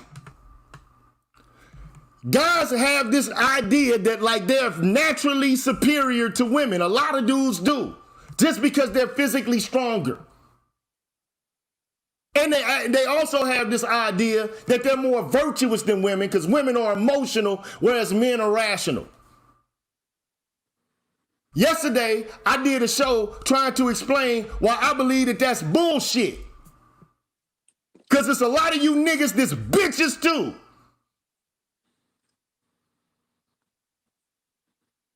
A lot of you niggas is in your fields too. All I said was, look, at the end of the day, men have emotions that get triggered just like women do. There are points at which men display viciousness as it pertains to emotional intelligence just like women do. To argue that only women suffer from vices related to emotionality is mostly some bullshit. What you think niggas killing each other for at elevated numbers for? Is it because they're rationalizing doing it? Or you think it's based on some emotional bullshit? I think because they're raised by single moms and they don't know how to regulate their emotions. Bro, so in other words, the only reason that this is existing is because women, they don't know how to control their emotions, so men don't know how to control their emotions. Well, I would argue more so when it comes to guys, it's more so like this, okay? Obviously, both men and women can be emotional, but what happens is that guys will default towards logic a lot more than women would. However, it doesn't mean that women can't be logical or that men can't be emotional. It just means that, say, 60 to 70% of the time, guys will default towards logic, whereas 60, 70% of the time, women will default towards emotion, okay? So that's my argument. So basically, we're not 100% logical because that would make us robots, and we're not robots. If you were devoid of emotion, you would become a raging psychopath, And most of us aren't psychopaths, so the narrative that we can't be emotional is BS. But again, it's more so we default towards logic more often than women do. That's what I would say. I wouldn't. What's the definition of logic? As far as linear thinking patterns versus non-linear thinking patterns, which is what we would call more like a chaotic or a flowy type of thinking. That's what I mean. There are biological reasons why men and women on average differ, and it's to do with hormonal interactions, and it's also to do with like when you're a fetus and you're developing, the hormones that are in your bloodstream really affect the circuitry of your brain. So males are usually biased toward modeling systems and understanding how systems work, where women are more geared toward understanding emotions and how understanding how a person feels just based on looking at their facial expressions and things like that. Well, first that's because the brain, the male brain, the frontal and the front and back are more interactive, and in women, the left and the right are more interactive. So yes, that is true, but but women can still reason. Yes, we do. As men, we do. We're more geared towards making a logical reason because we have consequences and we understand that shit. So that shit is reinforced. Yes, it is like that biologically, true, but also in real life, it's reinforced immediately. Now, if you want to see a woman who's pretty damn logical, there's some some cutthroat. There's a lot of. I see more women who are more cutthroat than guys. Right, but on average, you see more. It's statistically more common to see. That's true. To see women be more emotional, not emotional, but like more intuitive, more able to understand feelings, and they like to, understand gossip and things like this. Where men are more like, what is the meat of the matter? How does this basically yes, the women are more into the details, and we're more into the the grand scale of things. Yeah, that is very true, which makes us complementary. Gentlemen, I don't mean to interrupt. I just want to come on for a second.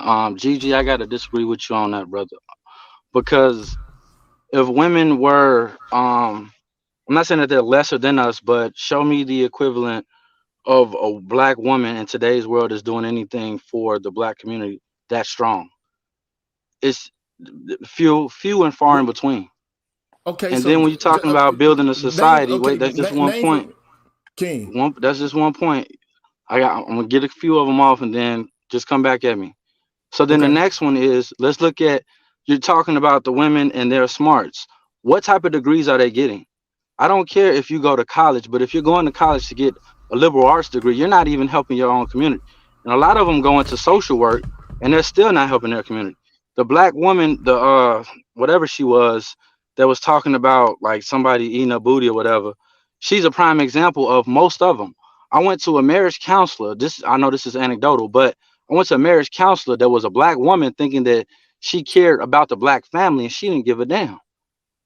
I can answer that real easy. Then the capacity for violence is more with men than it is with women. That's why men are, the suicide rate just overall taking race. Well, we know it's only one race, but you get what I'm saying, taking groups out of it. The suicidal rate is higher amongst men because we actually have the balls to do it. They don't. They attempt it more. I mean, they attempt it, but we actually execute with it. So if you're talking about one group, meaning black women versus black men, the differences are tremendous. If black men had the power that the women have now, our community would be 10 times better. It's been proven. But right now, the black women are the right hand to the white man. And I'm going to stop right there, Gigi. Give me your rebuttal and I'll come right back. So at the end of the day, you want to dismantle that? Look, on the first point, because I wasn't really actually able to make any sense out of the anecdotal part of it. But, like ultimately, I would argue that there ain't too many black men doing shit for the community either. I mean, like to require like black women to be engaged in an activity that, you know, a lot of black men aren't engaged in their goddamn self. Like, I mean, how many black dudes, or even in the manosphere, are like, well, we need to do something for the community. Most of these guys like, fuck the community. They say, fuck the community. They want it to burn, actually. Well, I was about to say, in regards to the so-called community, again, it's not so much that they just quote unquote are unwilling to do anything for the community. It's more so we have an extremely distorted ideal of what the community is. When you listen to a lot of the pro-blacks and a lot of the feminists and whatnot, whenever they talk about community, the only people they consider a part of the community is either single mothers, women with 2 to 4 digit body counts, and people that are a part of the LGBTQ plus crowd. Men and children are not really considered a part of the community unless they promote female supremacy. Guys like FD Signifier as an example.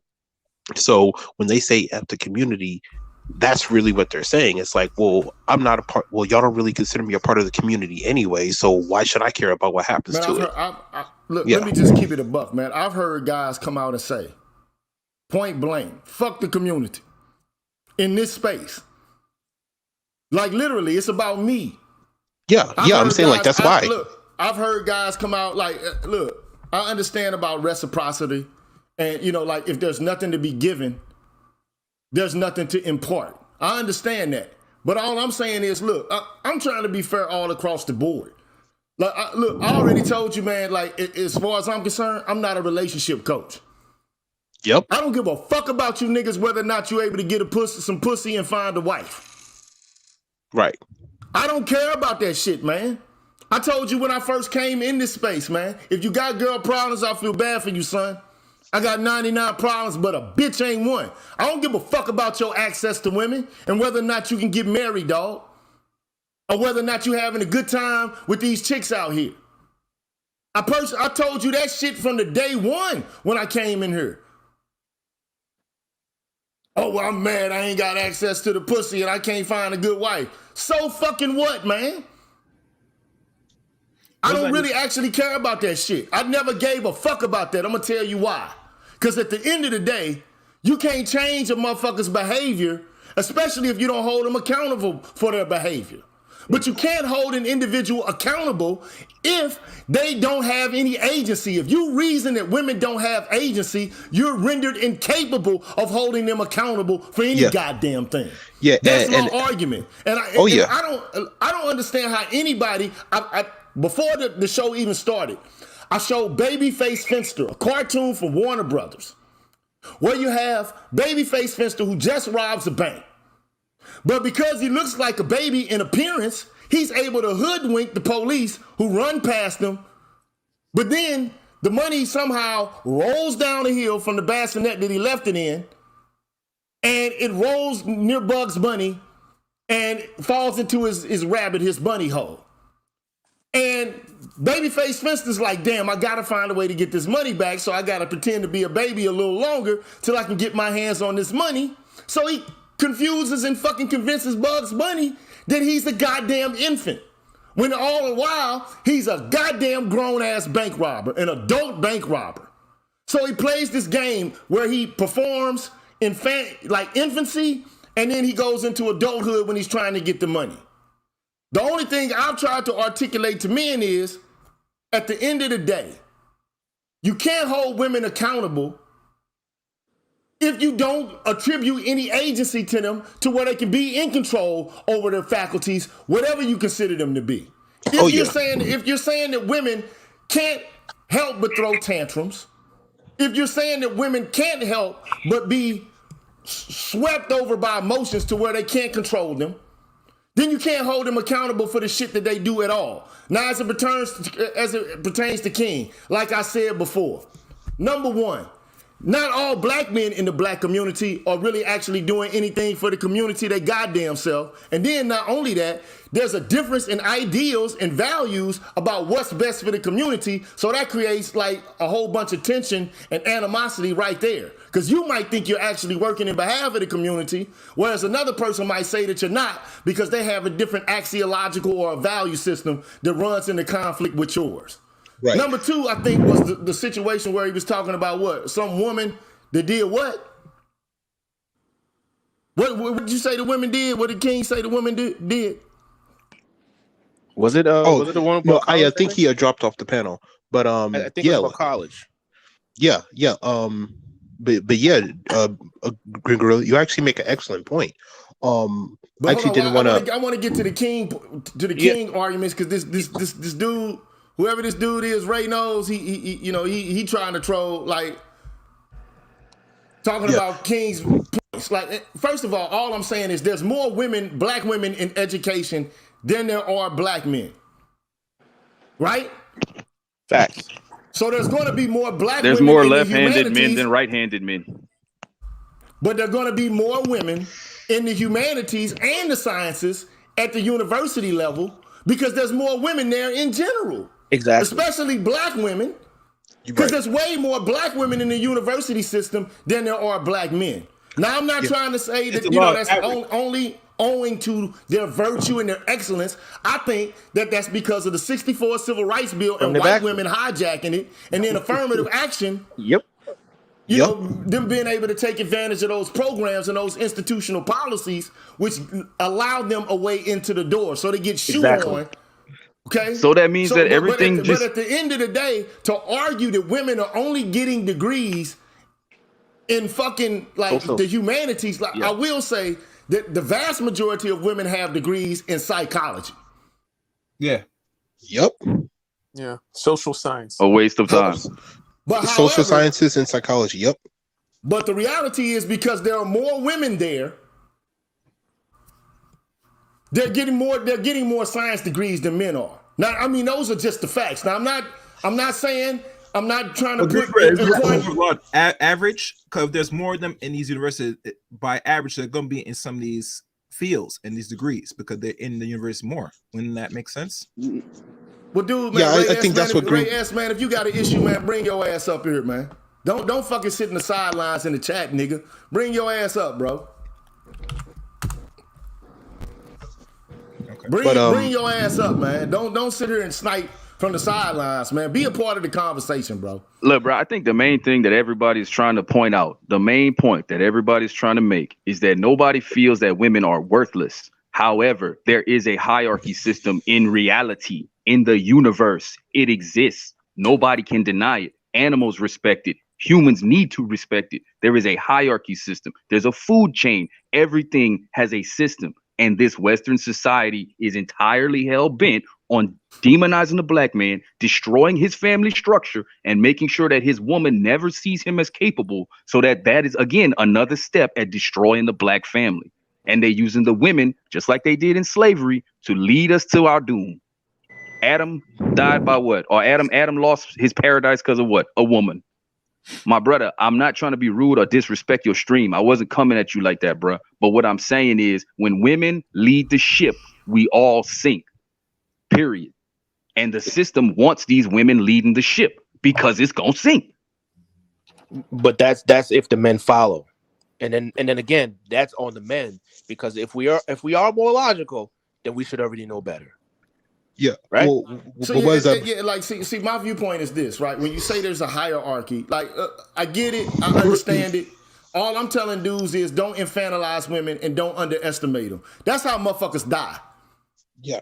You underestimate. Let me just say this. I done seen niggas get shot and killed underestimating another nigga because the nigga's smaller, or they think he's weaker, or they feel like, like they get like braggadocious and, they get overconfident, and then they end up getting their ass fucked up and it's over for them. It's the life gone. I done seen it happen. Okay? I done seen niggas get stabbed by women assuming that women really actually can't be violent and they can't perpetrate, in any acts of wickedness. So, they go in thinking that they automatically have the advantage and end up getting fucked up. Right. Yeah. So all I'm trying to do is explain to men, stop infantilizing women. Stop doing that shit. And here's the reality. And like I said before, we exist in Western culture. All right? Now, you might not like it. You might not think that it's the way that it ought to be. Because, see, I hear a lot of arguments about how things ought to be. Okay, so I'm making a normative argument myself. But instead of making it purely based on how shit ought to be, I'm saying, here are the facts on the ground, bro. Here's the lay of the land. Like if you want to go to war, you got to know what's actually going on the ground. You can't create ideal conditions and then move and try to move strategically based upon your idea how the battlefield is. You got to look at the landscape of the land, how it actually is, and then plot and plan. Exactly. Like if you start a game, if you start a chess game that's already started and you got to solve the puzzle related to the game, you can't set the board, how it was initially. You don't have the ability to do that. You got to deal with the board. You got to deal with that game. If you're in the game, in the middle of it, you got to deal with the conditions of the game. Like if you come in, the coach puts you in and it's motherfucking the third quarter, you got to play with the game how it is. You don't get to set the game over back at period 1. You got to deal with it how it is. So we already know in America at the current moment, this is how it is. Women have the same civil liberties as men, do they not? Yeah. No, they do not. Yes. They do not. No, they do not. No, they do not. No, they do not. Yeah, for the most part, yeah. No, for the most important one. In the United States of America, women do not get drafted. Women do not get drafted to war. That is the number one thing. We don't get drafted anymore either. Excuse me. Gentlemen. Every single one of us in America signed up for something called selective service. You can't get a job. You can't vote. You can't use your social security number unless you signed up for selective service. Bro, that's not you did it in high school. I guess that is the draft, sir. That is the draft, sir. So if a draft happens, you will be called based on your selective service. Happens, right? Sir, what's happening with Russia? What's happening with Russia and China right now? If is not the point. If is not the point. The draft was for Vietnam. Sir, if is not the point. The draft is not the point. The point is women are not applied to this. That is the point. The point is women are not applied to this. Make them bitches sign up for the fucking draft. So until that happens, I have a say-so in what these women do. So that means that I got more responsibility than them. That means they need to step down. That means they need to step down because if anything pop off, we going to war, not them. Until they sign up for the selective service, they need to shut up. Until women sign up for selective service, they need to shut the hell up. Because I've already been to war. I've already been to war, my brother. I've actually stepped foot on the. I have put boots on the ground. I have put boots on the ground. I have fought maritime battles. I'm telling you right now, women run. Listen to me. Women run in combat. Women run. Can they vote? Women crumble in combat. They cost people their lives in combat. In real situations, women crumble. And I'm not saying all women, but a vast majority. Man, goddamn, do they fucking vote? They vote the most for Democrats out of everybody. Women. Can your Negro ass do away with their ability to vote?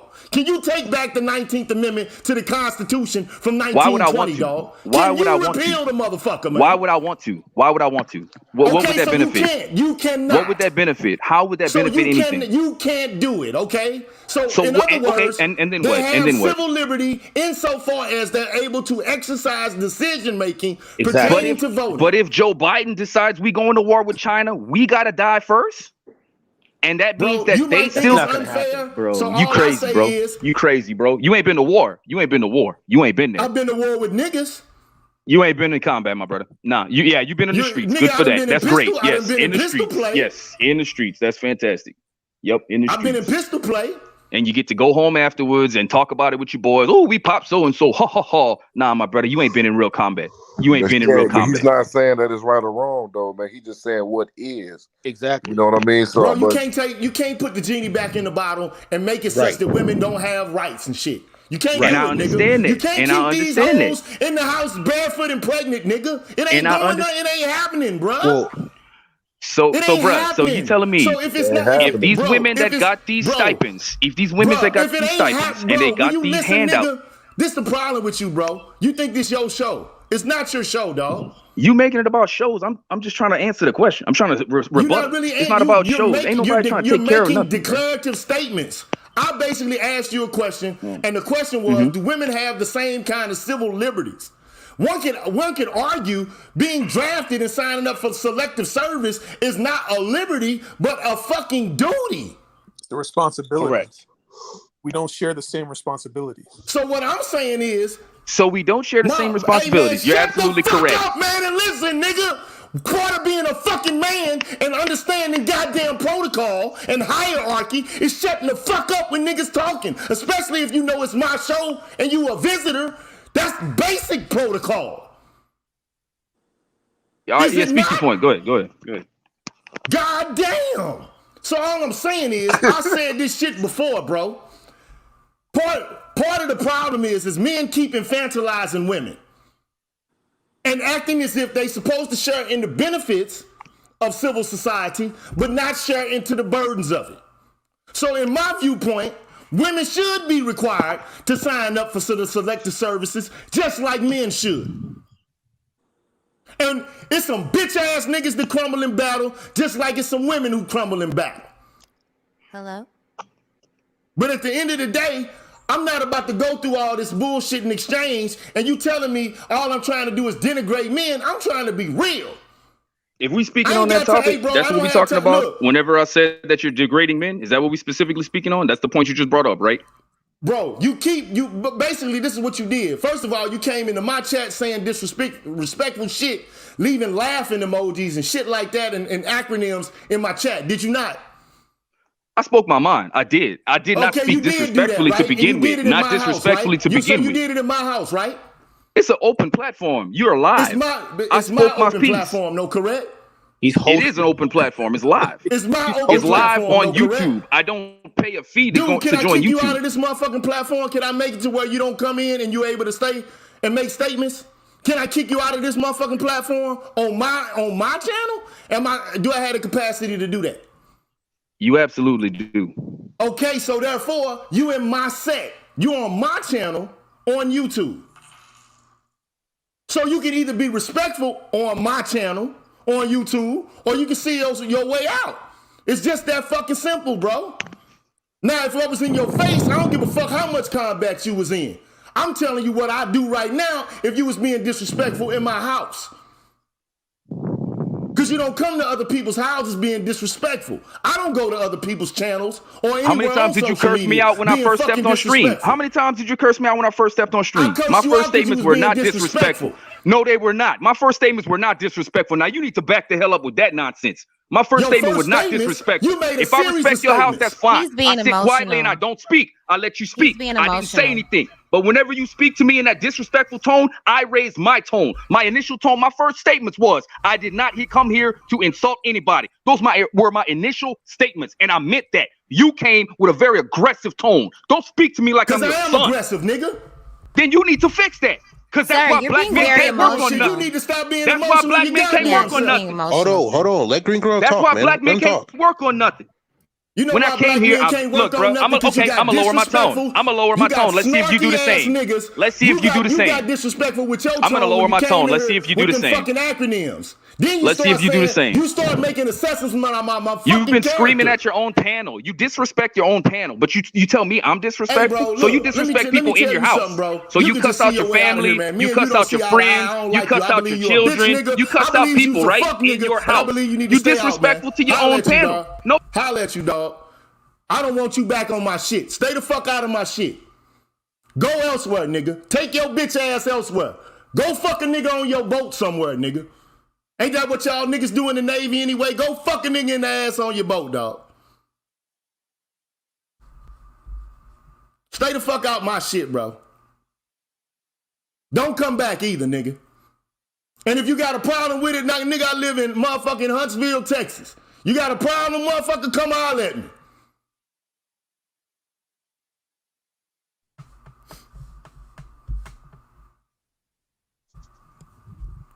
But yeah, man, Blaze Skywalker, you came in first, then Maul came in, then Sexy Red came in. So Maul, say what you gotta say, man.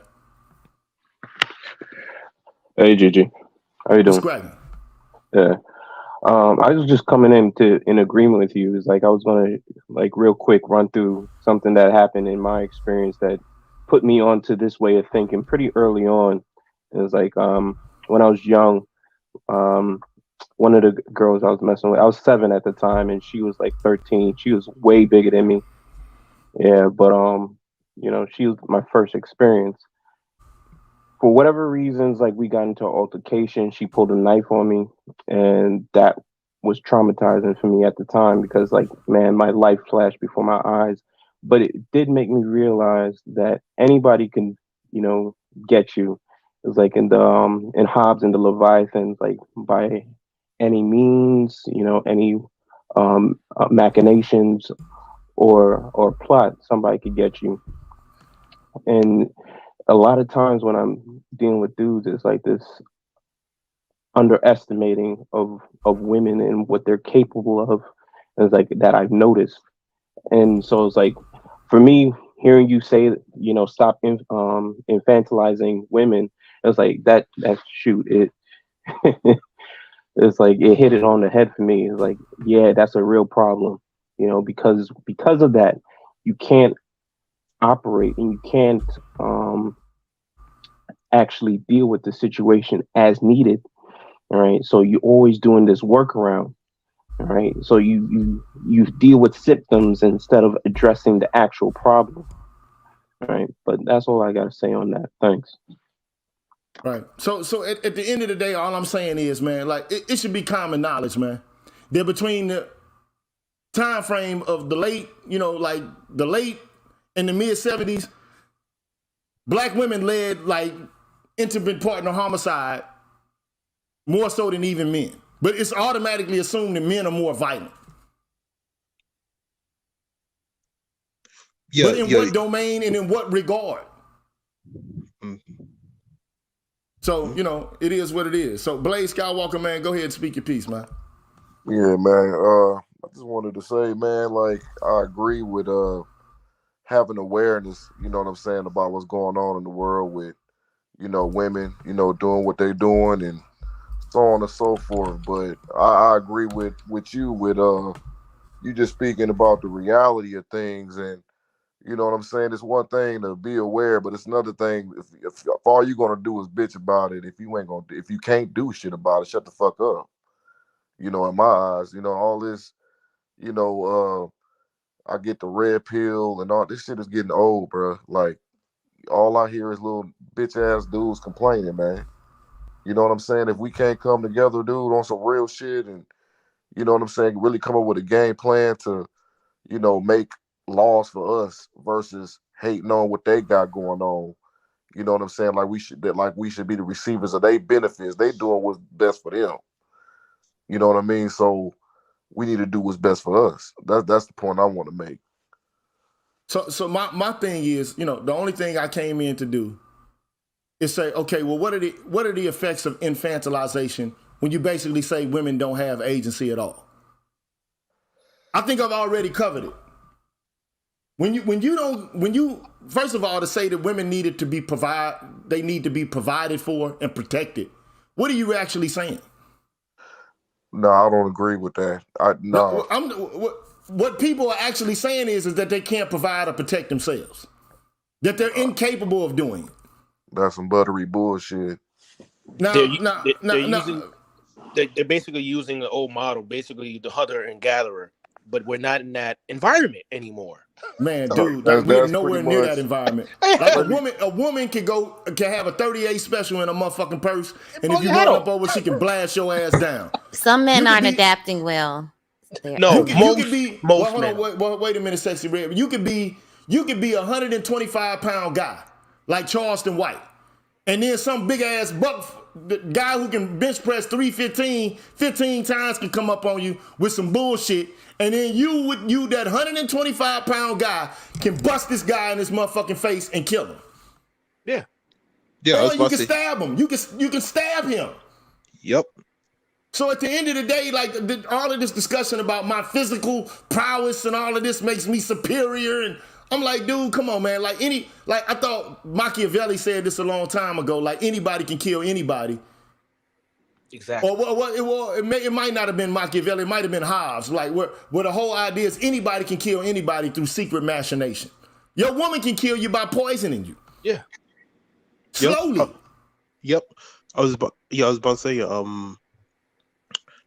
yeah, you made a good point about that, GG. Yeah, but going back to my point earlier, I'm saying like that whole narrative of women having inherently lacking self-agency, that's actually was the very argument that was used as a way of being subversive and divisive towards so-called black men, because on the male side, okay, it makes us easy to be emotionally manipulated, because think of what we call when we talk about the Captain Saberholt, the guy who tries to jump up to defend a woman's honor without even fully being aware of the situation. He's just trying to jump up and try to call himself, trying to alpha his way through it, and he ends up either in jail or dead or in the hospital because of it.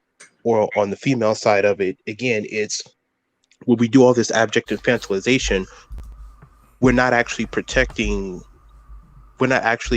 rewarding women who are, likable, friendly, and cooperative. We're just giving women who are evil and dysfunctional and toxic, we're just giving them basically a blank check and just giving them a slap on the wrist, which is why you see an increase in women instigating intimate partner violence, child abuse, violent behavior in public, fraud, all types of stuff. Because again, that whole, protect and respect all women thing, that doesn't help out women that are actually, amicable. That only helps out women that are hostile in what you call termagants. So I get where you coming from, because you probably read The Anatomy of Female Power yourself. You probably copied it or picked up the PDF. Yes, I did. Yep. Mm-hmm. Yep. When you heard the stream, so that's excellent. But like, here's the deal, man. All I said is, I'm not saying that black men shouldn't complain and shouldn't, look for justice for themselves. But I'm saying, how can you complain and, try to advocate for justice for yourself when you continuously you talk about accountability or a lack of accountability from women, but you don't even perceive them as the type of beings who can be accountable for anything? Yep, that macho ego, yep. So if it's the case that they are lesser than you are, they can't control it.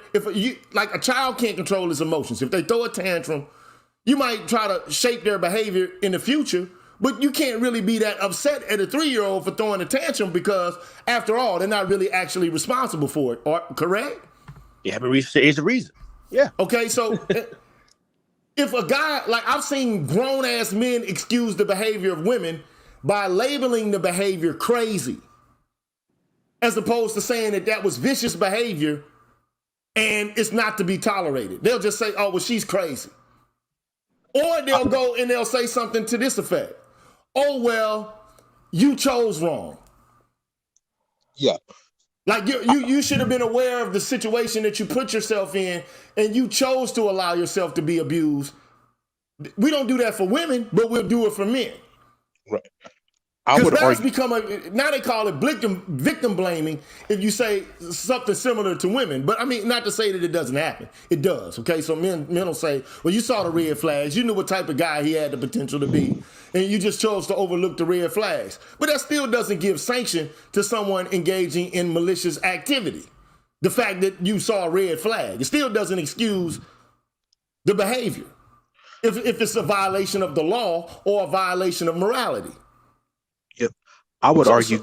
But I just wanted to finish, right? So, look, my issue here is not to denigrate men, but it is to make men accountable for not holding women accountable.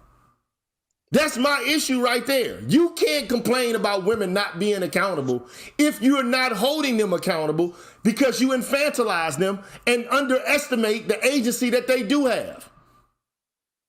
You downplay and downgrade their agency, which in turn, it creates the conditions in which you can't hold them accountable. Exactly, you're enabling them. I got a question. Do you believe that women have certain weapons that they can utilize, and that they do it deliberately in, infrastructures like jobs and, public places and things like they just know that we cannot initiate holding them accountable in certain ways? Yes. And that is an astounding yes. It happened yes. to me. Let me explain something, man. Last week, I was at work, and it's a transgender person who considered themselves a man, but they're really a woman. And, I said something like, yeah, I'm going to start a podcast, soon, and I want you to, come on my podcast. And we was talking in front of people. Now I didn't know this person didn't want people to know that they were a transgender, but it was already announced, by our supervisor. We was getting the transgender on our team. Everybody knew. I walked out to the parking lot. My son, he picks me up at the gate, and I work for the government, so it's like high security, you know. And this white woman ran up behind me. I'm watching somebody walk real fast towards me, and I opened my door.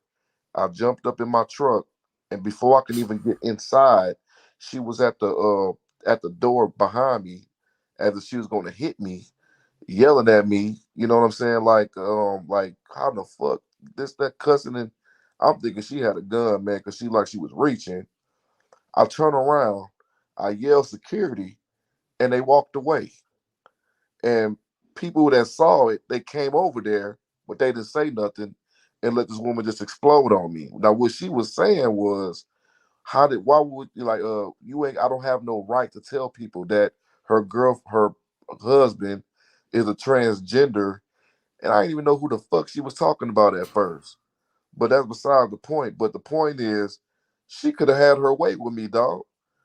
And that's You and that's know, the problem. See, look, and that's the issue, right? Like, because men under the agency of women, they act as if women can't create any harm. And as far as I'm concerned, like the very notion that, like, I've heard it said over and over again that, like, well, men are stronger, women are weaker. So therefore, men cause more damage when fights occur. So therefore, like, in all instances and occasions, men should withdraw when they're being assaulted and show restraint, whereas women don't have to demonstrate it because they create less harm. right. But I mean, it's a difference between saying less harm and no harm. Like, Right. I mean, like, there's a difference between that. And then, like, I take pause with utilitarian arguments in general, precisely because as it pertains to utilitarianism, it allows for the violation of the rights of minorities in order to, create a net gain of pleasure for a majority. So it violates the dignity and, the inviolability of the so-called minority. And in this case, I mean, it can be said that, so now we have to accept violation predicated upon the idea that, it might cause us harm or might cause a woman harm. Like, bro, I've already done, like, the math on this. Like, I've already, like, I got shows from 2 years ago when I've been talking about domestic violence. And basically, domestic violence is a phenomenon primarily that is caused by escalation of conflict between two people, not one person, like unilateral abuse. Most DV is bilateral or reciprocal, not unilateral. But I mean, Hollywood and Lifetime television and, the feminist policy creators, they create this narrative where domestic violence is something that men do in order to exert power and control over women, instead of, and analyzing it for what most social scientists say that it actually is. And I take umbrage with that. But I mean, at the end of the day, all I'm trying to do is to demonstrate the truth, bro.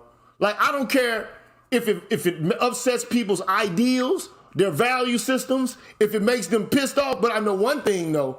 No disrespect, though. But if you come to me with some old, if you come to me with low brain, reptilian brain, Pookie Ray language, I'm gonna curse you out. It is what it is. If you come to me and you say, ha, this nigga is this way, he's downgrading men, this is crap, I'm gonna curse your ass out. So let me ask another question. What would But be hold on, bro. Hold on. I'm gonna let you ask your question. But I wanna make it express. If you come up in my house being disrespectful, bruh, I'm gonna knock your ass out, bro. I mean, if I was in your presence, I would probably slap the shit out of you with a beer bottle and tell you to get the fuck on. Man. It's just I'm just being real. Like, I will tolerate, even when the dude was disrespectful the first time, I let him back in. I ain't have to let this dude back in. You don't have a right, nigga. I'm the sole controller of this space, man, on my channel. I'm the motherfucking boss with the hot sauce on the Green Gorilla channel. Now, I mean, elsewhere, you can say whatever you want to say. But you don't get to come in my shit and say what you want to say without a rebuttal and without me having the biggest microphone. It is what it is. And so, look, I told you already, man, I am for Pookie and Ray Ray in this sense, Ray S. This is what I'm for. I'm for niggas stop making excuses about Pookie and Ray Ray because you can't get no pussy. That's my viewpoint on the whole narrative surrounding Pookie and Ray Ray. Because most of you niggas is talking about Pookie and Ray Ray because you feel like the women is fucking Pookie and Ray Ray and not you. And to me, that's some bitch-made shit. Get your game up and get your motherfucking swag together so you can get some pussy. If that's what you're aiming to do. Boom. Agreed. Don't blame it on the next nigga. Now that's sour grapes bullshit to me. That's less than manly to me. That you gotta fucking get critical of another nigga because you mad that this chick fucking him and not you. Exactly. Yep. That's been bitch made shit to me. It's gonna be bitch made shit to me until the day my fucking casket drop. Yep. I was about to say, yeah, like I've never been jealous of another man, success, when it comes to women, because I think that like you said, hating on them is not gonna make you, it's not gonna increase your chances. Exactly. Actually, she's gonna be less likely to fuck. But look, exactly. Yep. I'm gonna let Sexy Red talk because she ain't been on and she been here patient. So but here's the deal. I'm gonna say this and I'm gonna let her talk. Here's the reality though, bro. We already know that most of the crime committed in the black neighborhoods, and crime is on the downtick anyway. Violent crime is on the downtick. The drug-associated crimes have been kind of like on the downtick as well, okay? But we already know that like the ramping up of the incarceration of black men was predicated upon the drug war, which in and of itself was a racialized war. And it was driven by economic conditions of disenfranchisement to begin with. We already know the institutional and the systemic economic rigors that black men have been dealing with. So now you take a group of guys who, for better or worse, of course the activity is illicit, it's illegal. But I mean, to summarily, pass judgment about every aspect of these guys' lives, given the constraints and the circumstances that they found themselves in, we don't do the same shit to white dudes, gangsters and mafia guys. We don't do the same shit to the Yakuza or the Triads. We don't do the same shit to the Russian mafia or mob. But we got all this shit to say about Pookies and shit. Yeah. Yeah, I was about to say. Issue. My issue is really actually is nerdy ass, educated lanes who do the shit, who mad because they ain't got access to the pussy. And to me, that's just some bitch-made shit. It's dirty macking without actually getting the pussy yourself. It's the Tupac, which I thought the song that he made on the, I forget what album it is, Me Against the World, where Can You Get Away? I thought that was a bitch-ass song from the beginning. I like Tupac, but I don't like that shit. He doing this to you, can you trust you? Man, fuck all that. If you gotta talk negatively about another nigga in order to get something yourself, to me, that's bitch-ass shit, bro. Yeah, I was about to say, and then about the drug. And that's the only thing I had to say is if you gotta denigrate another person to big yourself up, to me that's problematic. And then also, I've always said this as well, and I'm gonna let Sexy Red speak. I've always said this. If it's the case that you are a member of a community in which you see young men out of line and out of order and chaotic, well, then deputize your motherfucking self and straighten the shit out then. If you so alpha. Nah, they ain't gonna do that. Get your Elliot Ness on. Get your motherfucking walker on, like you put your motherfucking star badge on and get it in. Otherwise, all you're doing is making excuses for not being able to be powerful your goddamn self. Get Black Pantherish out there and get your beret on and your leather jacket and patrol your own streets. Nah, they scared of them young niggas. At the end of the day, you got grown ass niggas acting like they scared of it because the young dudes, they about that murder play. That's why these niggas scared of them. Facts. Bottom line, niggas are scared of them because these young dudes is about murder. They doing drills. It goes to show, Green Gorilla, they won't. There's some things certain men won't do anyway because they're afraid to get their face caved in, and it tells you a lot of young men need to start out there and get punched once in a while in the face to know how it feels. Bro, look, I done fought. I done got my ass whipped and I done whipped ass. Yep. It comes with the territory. Some dudes act like they ain't never had their ass whipped ever in life. You win some, you lose some. Yep. So at the end of the day, at the end of the day, if you that man, if you're that manly of man, patrol police your area then. You don't have to do it by murdering. But I know one thing's for certain. If the police feel themselves under threat because some young punk is pulling a pistol, they gonna do what to his ass? Tear his ass off. Unceremoniously, no explanation called for whatsoever, they gonna put the little motherfucker down. But now you got tough ass men who tough outside of the context of really actually being tough and creating order where they say chaos exists. Right. If you that goddamn manly, get out there and make the order that you say that you naturally bring to the environment. Yeah. That's all I'm saying. Like, don't absolve yourself of response. If you are innately an order creator, then create the order you say is lacking and missing. Yep. I just say on my end, Yep. So let me let Sexy Red talk. I ain't let her say shit the whole time. So I was just, doing what a lady's supposed to do. How are you, Green Gorilla? What's cracking? Yeah, so I enlisted when I was 29, right? Voluntarily. I took an oath. And then you had some guy up here. He was saying that, women wouldn't go on the front line or whatever. If I had to or if I was ordered to, I have to go. It doesn't matter what I'm feeling, if I am ordered to go across that front line, then that's what I'm supposed to do. So he's talking, well, he's just basically saying all women are punk ass bitches that'll fold when times get rough. I'm no G.I. Jane. I had a very lackluster Army career, but one thing I have to do or have done is take orders. That's definitely something you have to do. You cannot emotionalize your way through it. I don't even know if that's the word. You can't infantilize your way through it. That's where I learned the value of accountability. Right. So like my viewpoint on it is this, right? I know courageous men and I know courageous women. Mm-hmm. And I know like cowardly men and cowardly women. Mm-hmm. And I know like there's a mix of that in every individual. Like, I mean, look, the only thing I've ever tried to say is that like women have access to the virtues and can display them just as men can.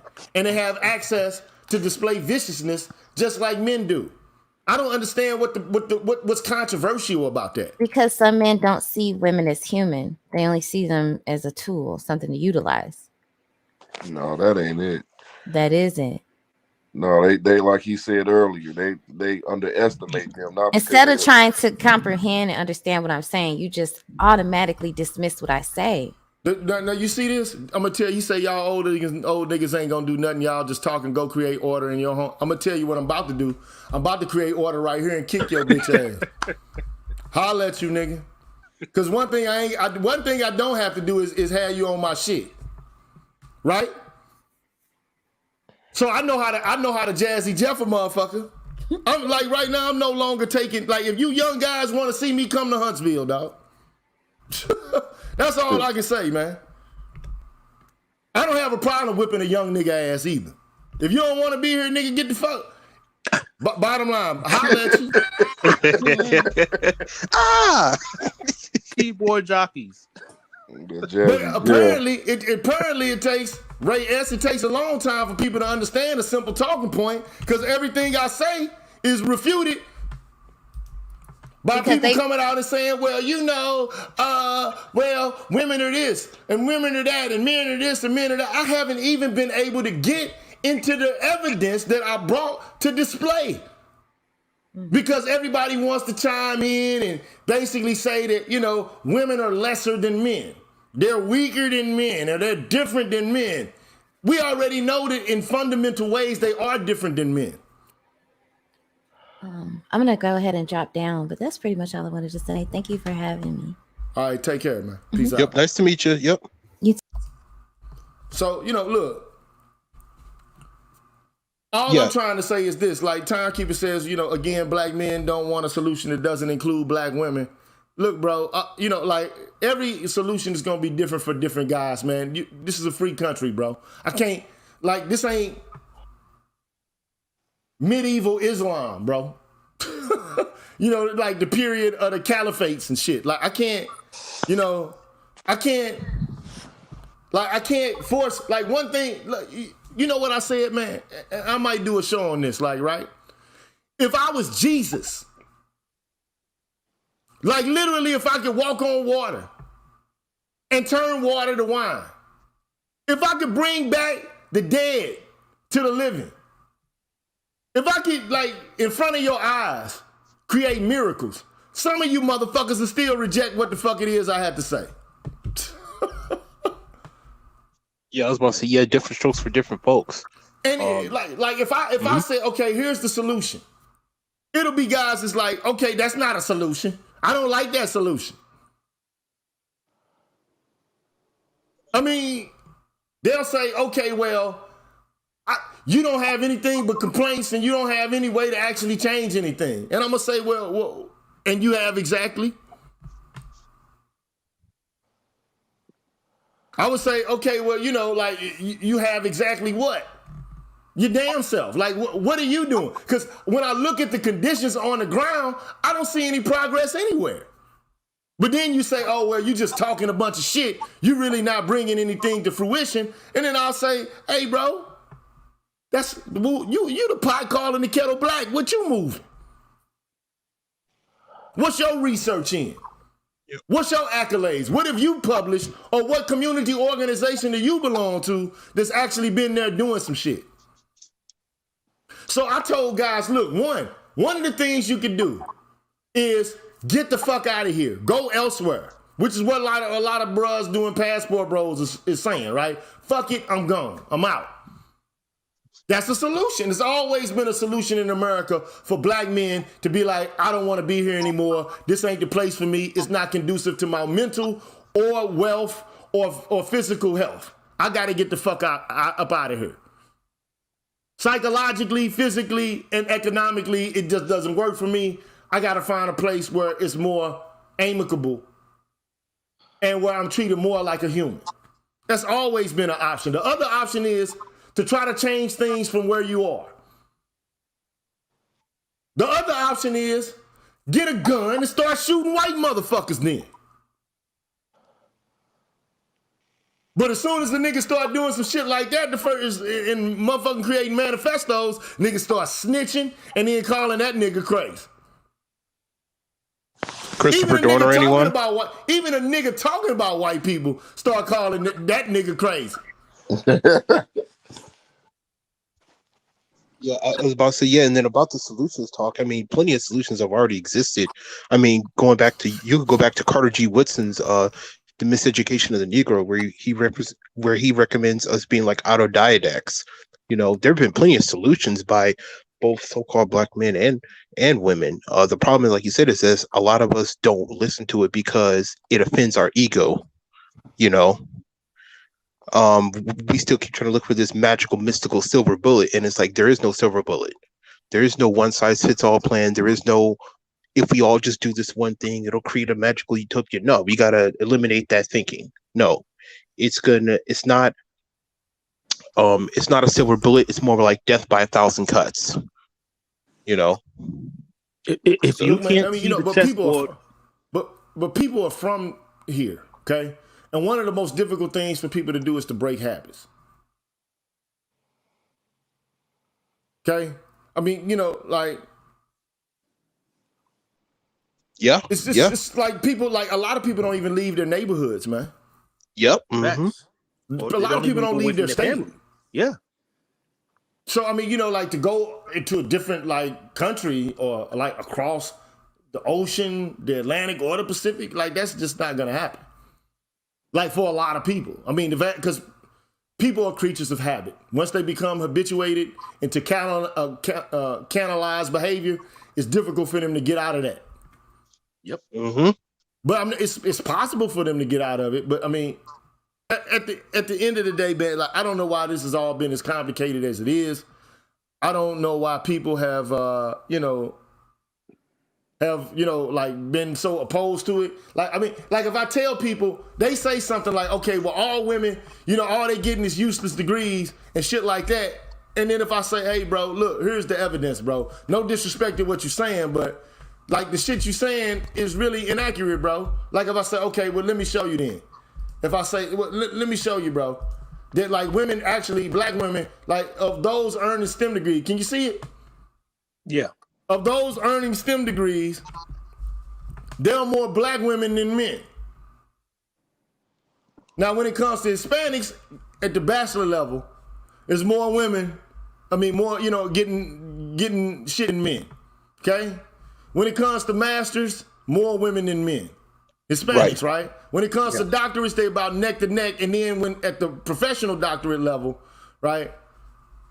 Then there's more men than there are women in the Hispanic community, okay? Right. But as it pertains to the black community, in every category, black women are outpacing black men in the attainment of STEM degrees. Right. That's because when it comes to master's degrees, women are out earning men. When it comes to research doctorates, they're out earning black men, and as professional doctorates, they're out earning black men. Now, this is not to insult black men. This like it's what it is. For somebody to think right, that it I'm is what it is. insulting black men by saying this and correcting them and saying, well, that's not accurate. Then all of a sudden, I'm just some fuck nigga that this misandrist or something. Like I'm trying to smash black men. No. Like you said, again, there's way more women that go to college than men, and so as a result of that, even though 90% of so-called black people that are in college don't get a STEM degree, of that 10% of us that do, it's mostly women, simply because again, it's way more women than men. So you're not saying anything that's inaccurate. So yeah, I don't see how you could misconstrue that. Or if I tell guys, I say, hey, look. As it pertains to stay-at-home wives, less than 30% of the population of women in general in the United States are stay-at-home wives. If I say that, I say, okay, look. As it pertains to people who actually are housewives, 93% of them people are stay-at-home, parents or whatever, people who do stay at home. Most of them are women. Overwhelmingly, you're going to see more women than men, right? Of course. However, and this echoes, 7% of men, roughly, are stay-at-home dads, whereas 28% of moms are stay-at-home moms. I'm surprised it's that high. But less than a third, and you know that these people are wealthy because their husbands have enough money, apparently, to allow them to stay home. Right, exactly. Yep. And that's actually something that the Ezra Nazarene, I don't want to butcher his name, but that's actually a point that many of us, I think even Keep It 100 talked about. It's like, most women throughout history have always worked. This idea of your manhood being, you basically do all the work and the woman stays home and stays inside the house. I'm like, that was only true for basically like aristocrats, and even not even all aristocrats, like certain select aristocrats, right? Like less than 10%, so women have always worked. It's just been in a complementary role. You might have done the more physically labor intensive jobs, whereas women handled the more tedious jobs like sewing and knitting. Like that's very tedious. It's not physically exhausting, but it's very tedious. You gotta put the little needle, you gotta pull it through like the eye of the needle, and you gotta carefully tie it down, and then you gotta loop the needle, when you're knitting and stuff like that. That's very tedious work, So you know, like, look, I just want to respond to dude. Like, he says nursing is not STEM. It all depends on what level of nursing you're talking about. The nurse Like, are you talking about being a registered nurse? Because I already know that requires some STEM. Yeah. Like, I mean, to say that doesn't require STEM, that's just erroneous. And I mean, I'm just keeping. I'm keeping it a buck. My great grand, well, not my great grand, but my grandmother was a nurse, and like she had to know some math and shit. Like, I mean, you know, it wasn't like, okay, well, you know, I'm just washing asses when I go to work. She was like the head nurse at Homer G. Phillips Hospital. exactly, yeah. Because in again, one of the departments there. You know, she worked at like at the whole fucking time I was young, she was working at that, you know, Homer G. Phillips. And then, you know, my mom got a master's degree in social work. But like at the end of the day, like, I mean, to argue that, like, just don't look. I'm not saying that, you know, like, black men are not worthy, they're not smart. I think that there are a lot of institutional and systemic reasons why women are up in education now. It's because there's been a course correction over them being kept out of the educational system for a long period of time. Correct. And so you got affirmative action, which has tried to bend the stick in the other direction. But what they've done is they've overcorrected. One can argue. Mm-hmm. Yep. And so now men are being left out. And so, you know, and I'm not saying that men shouldn't feel some sort of way about it. I think they should.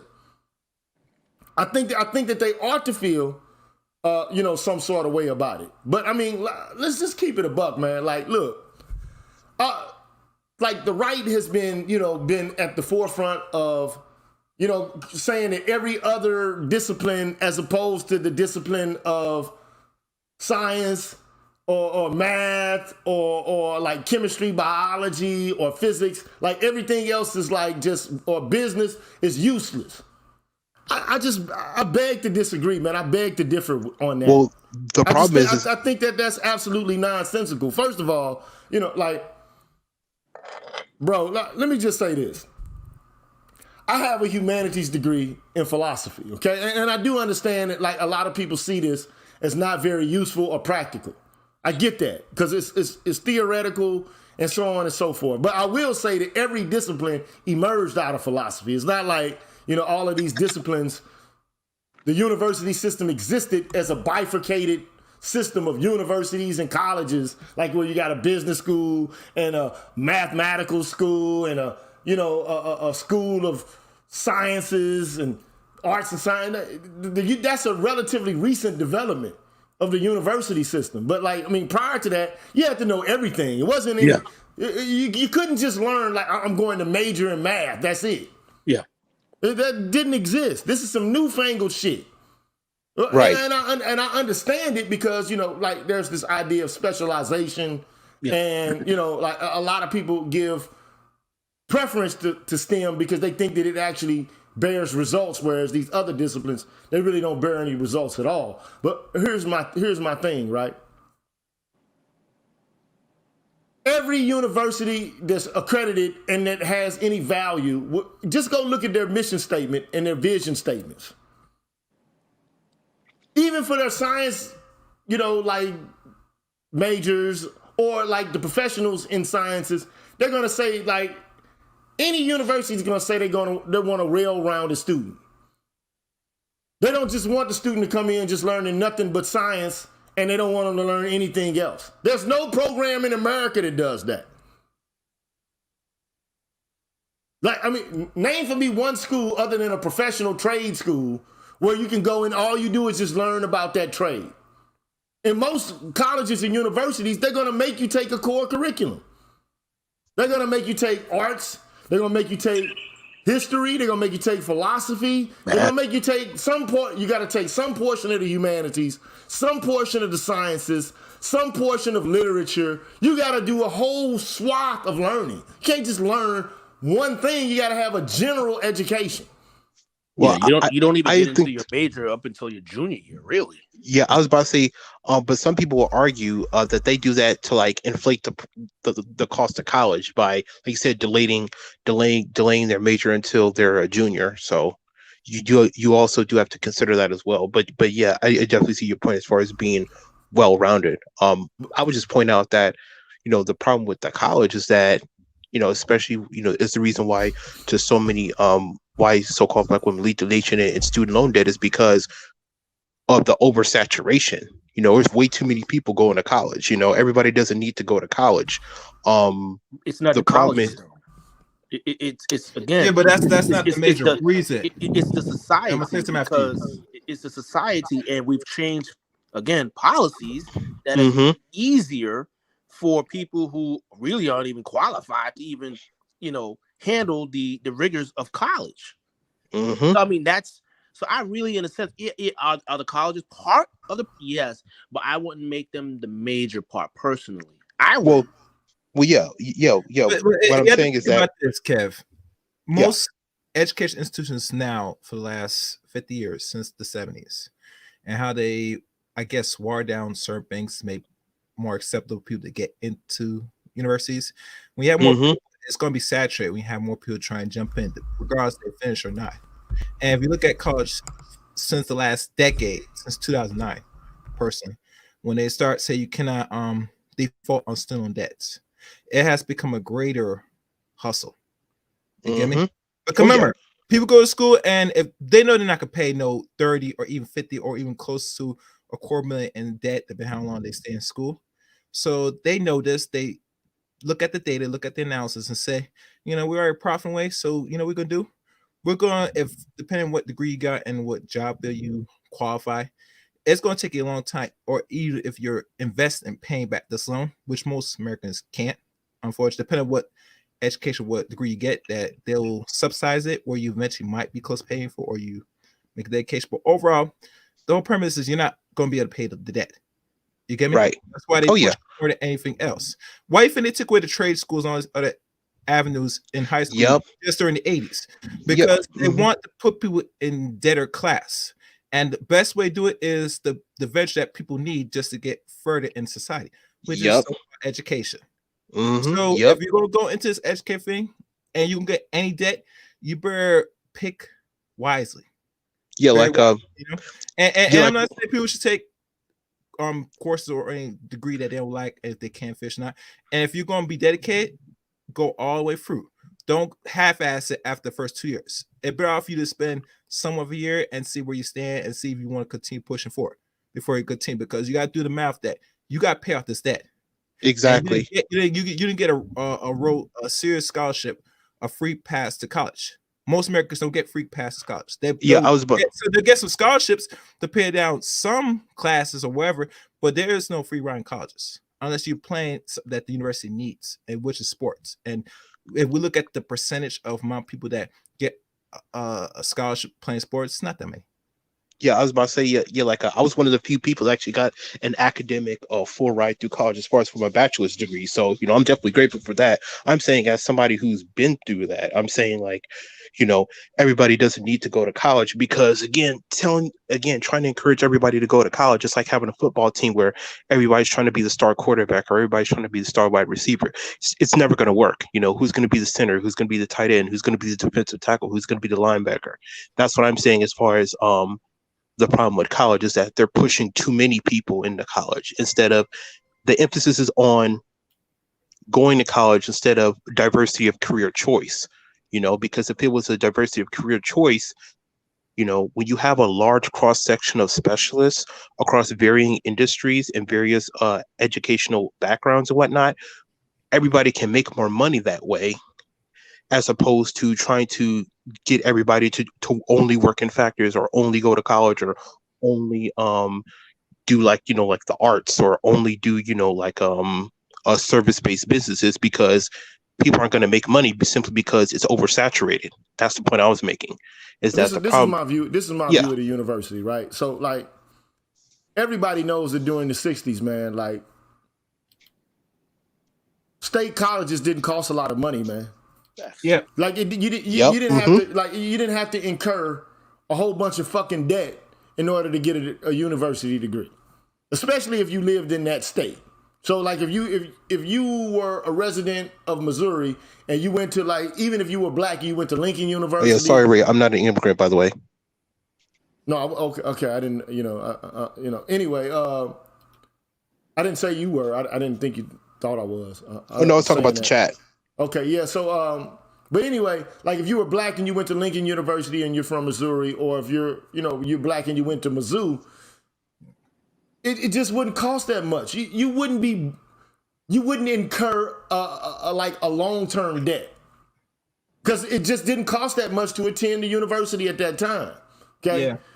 So what they did was they started the university systems became a business as opposed to an institution of higher learning. It became a way to generate revenue and for motherfucking administrators to fatten their pockets. Yep. I mean, so at the end of the day, this is the reason why I don't think people getting degrees in and of itself is the issue.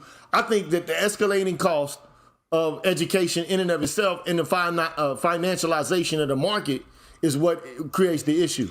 But like nobody even talks about the financialization of markets at all. Like, I mean, that's left out of the conversation. Like, because even I tried to explain to people, like, because we're so engrossed in gender and identity politics, we're not even paying attention to what the left has traditionally been about in relation to politics in general. Yeah. And so now, like, bro, we're not, and nobody's deleting comments here, Reyes. I have a bot, bro. Like, don't you see, like, every now and then, doesn't it say that, like, here's the bot, please be respectful, don't do this, don't do that. There's a bot moderating the chat, man. So nobody's deleting comments. It's an automatic deletion, especially if you put a certain set of words in there. Like, and then I basically tried to set it to where it's more moderate, but like guys just being like over. Like, I don't like disrespect in the chat. I'll even take disrespect more to myself than to the chat. Right. Like you just using all kind of ill language and being sarcastic. I don't like that shit. Yeah. And you guys gotta start timing people out. I know some people hiding people. Only green girls should be hiding people. I don't know why people hiding people in the chat room. I mean, that made no sense. But yeah. I mean, but at the end of the day, man, look, all I'm trying to say is it creates the escalation of the price of an education is just basically, the market figured out that, okay, if you want a middle class life, here's the access to it. So that's what they're selling at the university. Access to a middle class lifestyle. Yep. When in actuality, like, people should be politically motivated to ensure that their society is growing the middle class. Yeah. Right. But we don't think that way. We don't think that way. What we think is that we got to earn our way into the middle class, but the middle class in and of itself has been shrinking for quite a bit of time. Yes. Right. And like you said, and it's shrinking every decade. And people not paying attention to that is now come to the point where it's going to be the top and the lower. Yeah. So and think about this. If you get into a certain amount of debt, because we know ladies are in the school more and they're accumulate more debt than the men, because right now we're at $2 trillion. Green Gorilla in student loan debt right now in America. So really, truly, out of that, you're not gonna be no goddamn middle class for long if you're going to school and you take all this debt and not be able to pay off this debt in 10 years. Well, the thing is with the college, the main reason why college prices went up was because no one in their right mind will give you free money. Yep. Okay, so that's why they subsidized college. Then exactly. And again, policy. Then the prices started to go up because technically, real wages haven't gone up since 1980. But what has been going up every year like a clip? The cost of college. Since 1980. So I tell people you need to read. So it went up in 1980. Ain't that something? But I'm a finance guy, so I know where to look. I know all this shit like the back of my hand. So most people don't understand these things. And that's why I was saying earlier, I don't fully blame the colleges, because the only reason why it even occurred was because our government decided to subsidize the stuff instead of keeping the standards where they were. Okay, we can subsidize it, but we still need to have standards.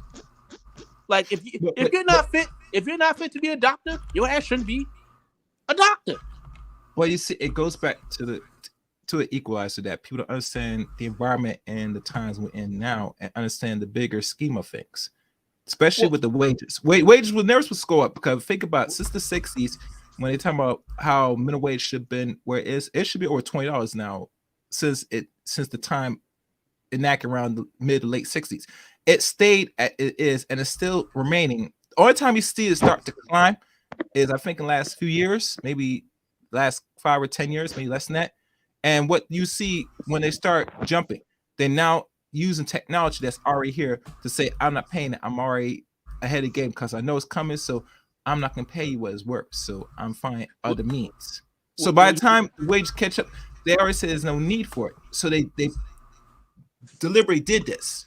So they went to a point that said, I'm already prepared already.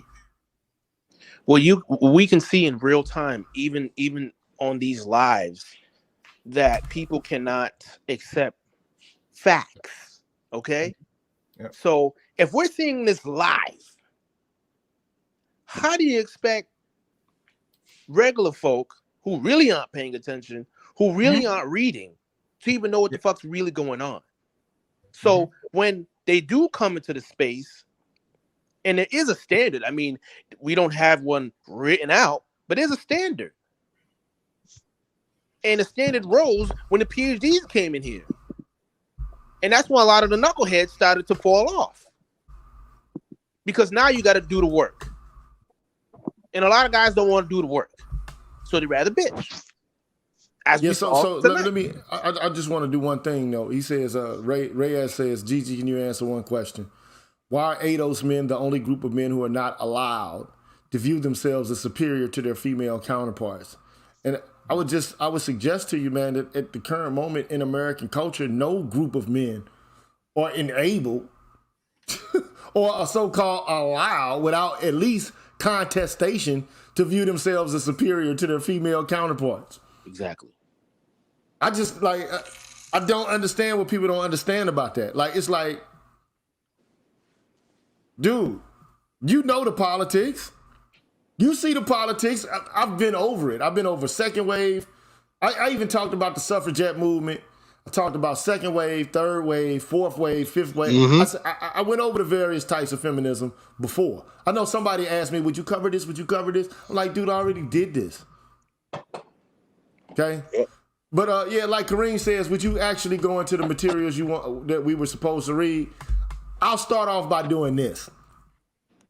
I'll read the first paragraph, and this is what I was supposed to dedicate tonight to doing, but everybody came up on the panels, and then you had some, some exchanges where, where it's like, dude, like, how am I disparaging men by telling the truth?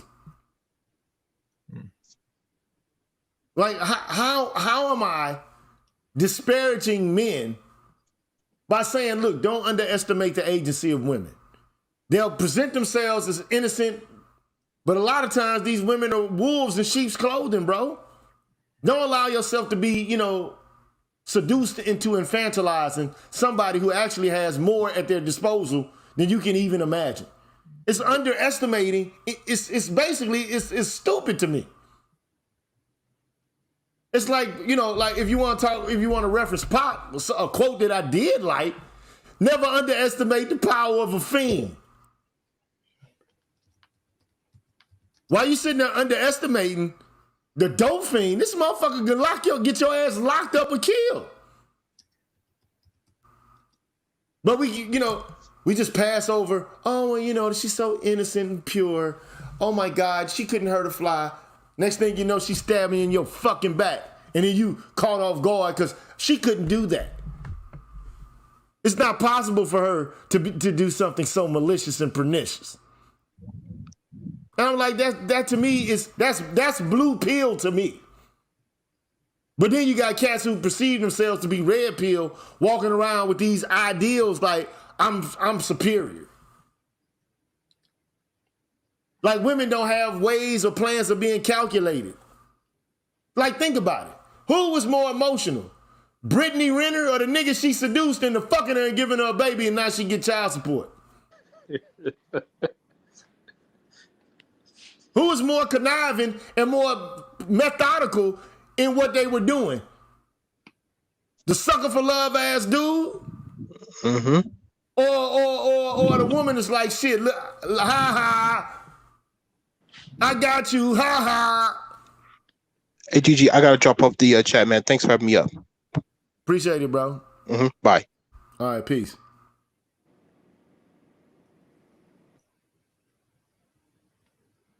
Bro, look, let me go back to this guy, right? This is my last time I'm about to show this shit, bro. And we keep saying over, like who's over who, who's running this, who's running that, who's running who's in control of who's doing this, who and where, bro. Man, look, I got enough issues running my goddamn self. I'm not trying to run no bitches, man. Fuck all this. Like you niggas can go live that dream if you want to. Look, I just have no desire to be like, I'm in control. That's too much work for me anyway, man. I'd rather just be with a chick I could chill with. For real. That's just me personally, though. Like all this shit, like I gotta be the boss and I gotta control this bitch. Like too much effort for me, bro. I just want somebody amenable to my own, sensibilities and shit. Like allow me to chill without some bullshit involved in the game. But here you have it, man. Even amongst Hispanic men, they getting the same amount of education. We already know education is an indicator of the lateness of getting into marriage, right? Or entering into marriage at a later period and having less children. So education in and of itself slows down the marriage and the reproduction process, bro. Around the world. That's just a fact. It is what it is. So this is a trend. Guys keep making this about niggas keep making this about a gender war. I'm saying, look, it's about a confluence of factors. Some of them have to do with interpersonal relations between men and women, but a lot of it has to do with systemic and institutional and policy issues and initiatives. And you talk about it, first thing guys start doing is getting cavemanish and shit, which to me is an emotional response. Or they say it's lame. You're a square. I mean, even in the case of Asians, they are like, in terms of women, the women are out earning professional doctorates of Asian men. Yeah. Yeah. Now, Asians, the research doctorates, they about neck and neck. Masters, the women are outperforming the men. Yeah, they have the highest median income in the country. The Asian men and the Asian women. Now, as it pertains to women, it's more women getting master's degrees than men, but like when it comes to the research doctorates, men are getting more of those for whites. And but when it comes to women, professional doctors, they're out earning white men. So you gonna tell me this chick got this motherfucking degree, you're like, she gonna use it. Because women are not just looking for marriages now, they're looking for status just like men are. Mm-hmm. And you can say, oh, well, let's put the genie back in the bottle. Bruh, I don't see it happening, bro. I'm just keeping it a buck. And it's not like I don't want men to have agency. That's not it. It's not it.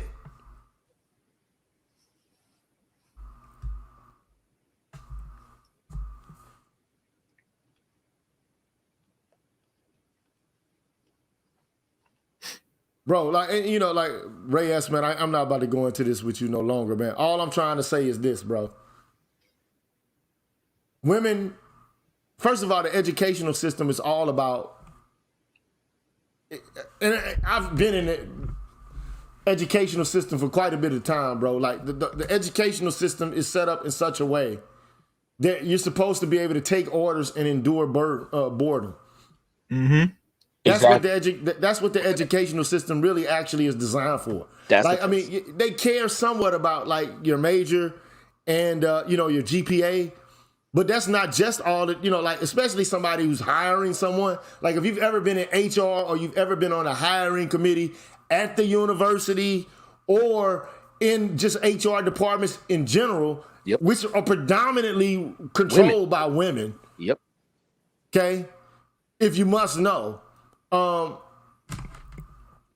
It's not just about your GPA and it's not just about your major. It's about your extracurricular activities. It's about your recommendations. It's about how you perform during the interview. It's about whether or not you're sociable and people like you.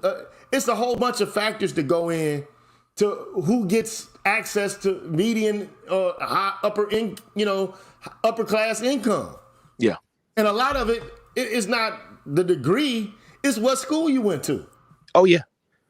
Yep. Yep. Are you agreeable? And to be quite frank, and most people don't even know this, if you're not going to a top 10 school, it pretty much doesn't fucking matter for the most part. Mm-hmm. Like, to even have the argument is crazy. Well, like regions, kind of have a, it kind of, has an impact as well. Like, I mean, a school might not be top 10, but it might be top 10 in the region. Oh, yeah, exactly. But the way how people speak, though, the general public, you know what I mean? They're saying, they're giving the average like this high esteem. And it's like, no, that's not how it works, man. Like, if you didn't go to like Harvard or Yale, it doesn't mean that you shouldn't go to a good, you can still get the same education. It's just that once you go to those top schools, now it's really more about your social economic, like your potential. That's really what you're doing. You're really playing chess with your network. That's really what you're doing. I mean, some of those schools, they are more rigorous. I will say, I went to a private college. Yeah, I went to private colleges myself. So, maybe not the best of the best, but I mean, for blacks, among the best of the best. Yeah. Graduate school, I went to a PWI, but I mean, it wasn't a rinky-dink ass institution. It was a Jesuit institution. You know what I'm saying? Wasn't DeVry? So, but look, like all I've been trying to say, look, so people, Kareem wants me to go over something, and I'm going to read the first paragraphs of these articles, and then maybe tomorrow I'll actually read the articles, right? But I'm going to read the first paragraph of them. All right, I'll drop off so you can finish what you got to do. I want to say one short thing, GG. I came over to see if you really covered any of the articles today, personally, GG. But I guess people like to question a lot of things, but that's cool. Well, I mean, look, I get the sentiment, but here's my issue with all of this shit, right? Oh, I know why I'm like. Okay, so look, here's the issue, man. People want to question me. Because first of all, niggas get in their feelings and they act like they don't have feelings. That's the first thing. I'm just so tired of guys acting as if they don't have feelings. You're not fooling me. I know you got feelings. Stop the rhetoric and the rigmarole surrounding feelings. Just cut it out, man. But here it is. Here are the articles that I wanted to read. And they're in chronological order. This was from Stanford Medicine magazine, and it says 2 minds, the cognitive differences between men and women. Okay, and like when you hear Jordan Peterson talk, he's making reference to this research. Okay, not specifically, but I mean a general thrust of research that basically argues that there's a cognitive differences between men and women. Even Chukwu Igwe made reference to this area or branch of research, right? And I'm not gonna go into all of it, okay? Anyway, let me make it a little larger, and I'm gonna take you down, okay? We'll make this a little larger so you can see it better. When Nareo Shaw decided in 1998 to study sex-based differences in the brain using up-to-the-minute molecular tools, he didn't have a lot of competition, but he did have a good reason. I wanted to find and explore neural circuits that regulate specific behaviors. Then a newly minted Caltech PhD, Shaw, who was beginning a postdoctoral fellowship at Columbia, so he zeroed in on sex-associated behavior differences in mating, parenting, and aggression. These behaviors are essential for survival and propagation, says Shaw, a medical doctor, PhD, now a Stanford professor of psychiatry and behavioral sciences and of neurobiology. They're innate rather than learned, at least in animals. So the circuitry involved ought to be developmentally hardwired into the brain. These circuits should differ depending on which sex you're looking at. And he said his plan was to learn what he could about the activity of genes tied to behaviors that differ between the sexes, then use that knowledge to help identify the neuronal circuits clusters of nerve cells in those in close communication with one another underlying those behaviors. At the time, this was not a universally popular idea. The neuroscience community had largely considered any observed sex-associated differences in cognition and behavior in humans to be due to the effects of cultural influences. Animal researchers, for their part, seldom even bothered to use female rodents in their experiments, figuring that the cyclical variations in their reproductive hormones would introduce confounding variability into the search for fundamental neurological insights. Anyway, but over the past 15 years or so, there's been a sea change as new technologies have generated a growing pile of evidence that there are inherent differences in how men's and women's brains are wired and how they work. Not how well they work, mind you. So that's a qualification. Our differences don't mean one sex or the other is smarter or better or more deserving. Some researchers have grappled with charges of neurosexism, falling prey to stereotypes of being too quick to interpret human sex differences as biological rather than cultural. They counter, however, that data from animal research, cross-cultural surveys, natural experiments, and brain imaging studies demonstrate real, if not always earth-shaking brain differences, and that these differences may contribute to differences in behavior and cognition. Okay, now I might go over this tomorrow, but that's one approach, right? So that's 2017. This is an article from The Conversation, which is pretty rigorous, magazine, academic, kind of like, it's an academic magazine, right? Not with articles per se, but kind of like, just like the one I just read, like somebody writing about research, okay? Men and women experience happiness differently. Here's why. This was published in 2018, okay? Who's happier, men or women? Research shows it's a complicated question, and that asking whether males or females are happier isn't really that helpful because essentially happiness is different for women and men. Women's happiness has been declining for the past 30 years, according to recent statistics, and research shows that women are twice as likely to experience depression compared with men. Gender differences in depression are well established, and studies have found that biological, psychological, and social factors contribute to this disparity. But research also shows that women are more likely to experience intense positive emotions, such as joy and happiness, compared to men. So it seems that women's more intense positive emotions balance out their higher risk of depression. Research also shows women are more likely to get help and access treatment, allowing them to also recover sooner. Earlier studies on gender and happiness found men and women were socialized to express different emotions. Women are more likely to express happiness, warmth, and fear, which helps with social bonding and appears more consistent with the traditional roles as primary caregiver, whereas men display more anger, pride, and contempt, which are more consistent with the protector and provider role. So this is another article which would seem to demonstrate that yes, there are biological differences which create, differences in behavior and cognition in men and women. So that's 2018. Now this is one from 2019.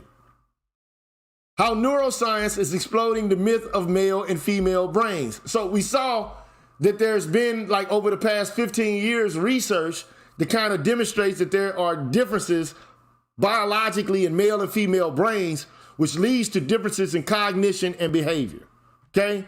But here, you got like an entirely different assessment, okay? Predicated upon an investigation of research, okay? Stereotypes of how biological sex influences ability and behavior abound, but the latest research reveals a very different story, okay? So in other words, there's no consensus in this shit. Men are good at map reading. Women can't park cars. Men are better at fixing stuff, but only one thing at a time. Women, in contrast, can multitask and do empathy and intuition better, too. Just don't ask them to think logically in a crisis. So say the stereotypes. Anyway, it is a widespread idea that men and women are distinguished not only by their genitals and related sexual characteristics, but also by their brains. Take the notorious Google internal memo from 2017, in which now ex-employee James Damore asserted that there were more men in the company's workforce because women's high level of empathy and lower interest in coding made them less suited to work at Google, or to do Google type work. According to this way of thinking, the biological blueprint that determines fixed and inevitable differences in our reproductive apparatus also determines similarly fixed and inevitable differences in the structure of our brains and how they work. If you want to know what underpins differences in men and women in ability, behavior, temperament, and even lifestyle choices, you will find the answers in their genes, their genitals, their gonads, blah, blah, blah, blah, blah, blah, blah. Okay? So, and I'm not gonna, I ain't gonna read the whole thing. I can't, because I'm not about to pay for this shit anyway, but there's differing opinions on this. Here's one from 2021. How different are men's and women's brains? The question has been explored for decades, but a new study coalesces this wide-ranging research into a single mega synthesis, and the answer is hardly at all. Or how different are men and women's brains? The question has been explored for decades, but a new study led by Rosalind Franklin University neuroscientist Lise Elliott is the first to coalesce this wide-ranging research into a meta study. And the answer is not very much. Okay, so let me make this a little bit larger. Men and women's brains do differ slightly, but the key finding is that these distinctions are due to brain size, not sex or gender, Dr. Elliott said. Sex differences in the brain are tiny and inconsistent once individuals' head size is accounted for. The unusually large study of studies dumped the dimorphism, which is the differences between different genders and sexes, right? Comprehensive synthesis of human brain studies reveals few female-male differences beyond size. And this is published in Neuroscience and Biobehavioral Reviews.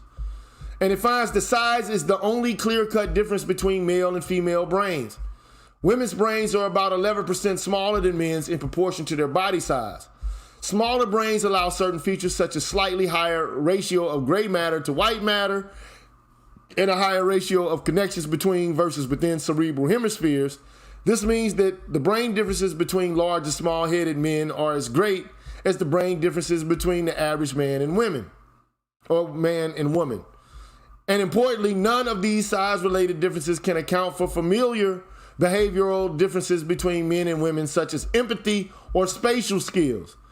This is not the story typically publicized about sex differences in the human brain. And it goes on and on. I'm not going to go into all of this, okay? But, I mean, at the end of the day, there's differing, of course, science is going to give you differing opinions on things. And of course, my bias wants me to side with the men. Just off the strength. But the scientist in me is like, okay, look, what I'm going to do is search for all of the information available and make an assessment predicated upon as much, information I can find and parse through, and to try to elicit what I consider to be the best explanation. That's all I'm trying to do.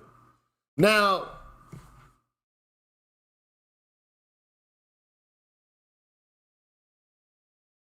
at the end of the day, bro, all I'm trying to tell dudes, I started this off, man, with a real simple premise, man. Yesterday, I started it off and I said, hey, look, bro, stop infantilizing women, man. Stop saying that you're logical, she's emotional. Like one of the things that you got to understand about science is this, especially if you're rigorously engaged in utilizing the scientific method in order to figure out what the most viable theory to accept is. The first thing that you have to do is falsify. That's what you should be in the practice of doing.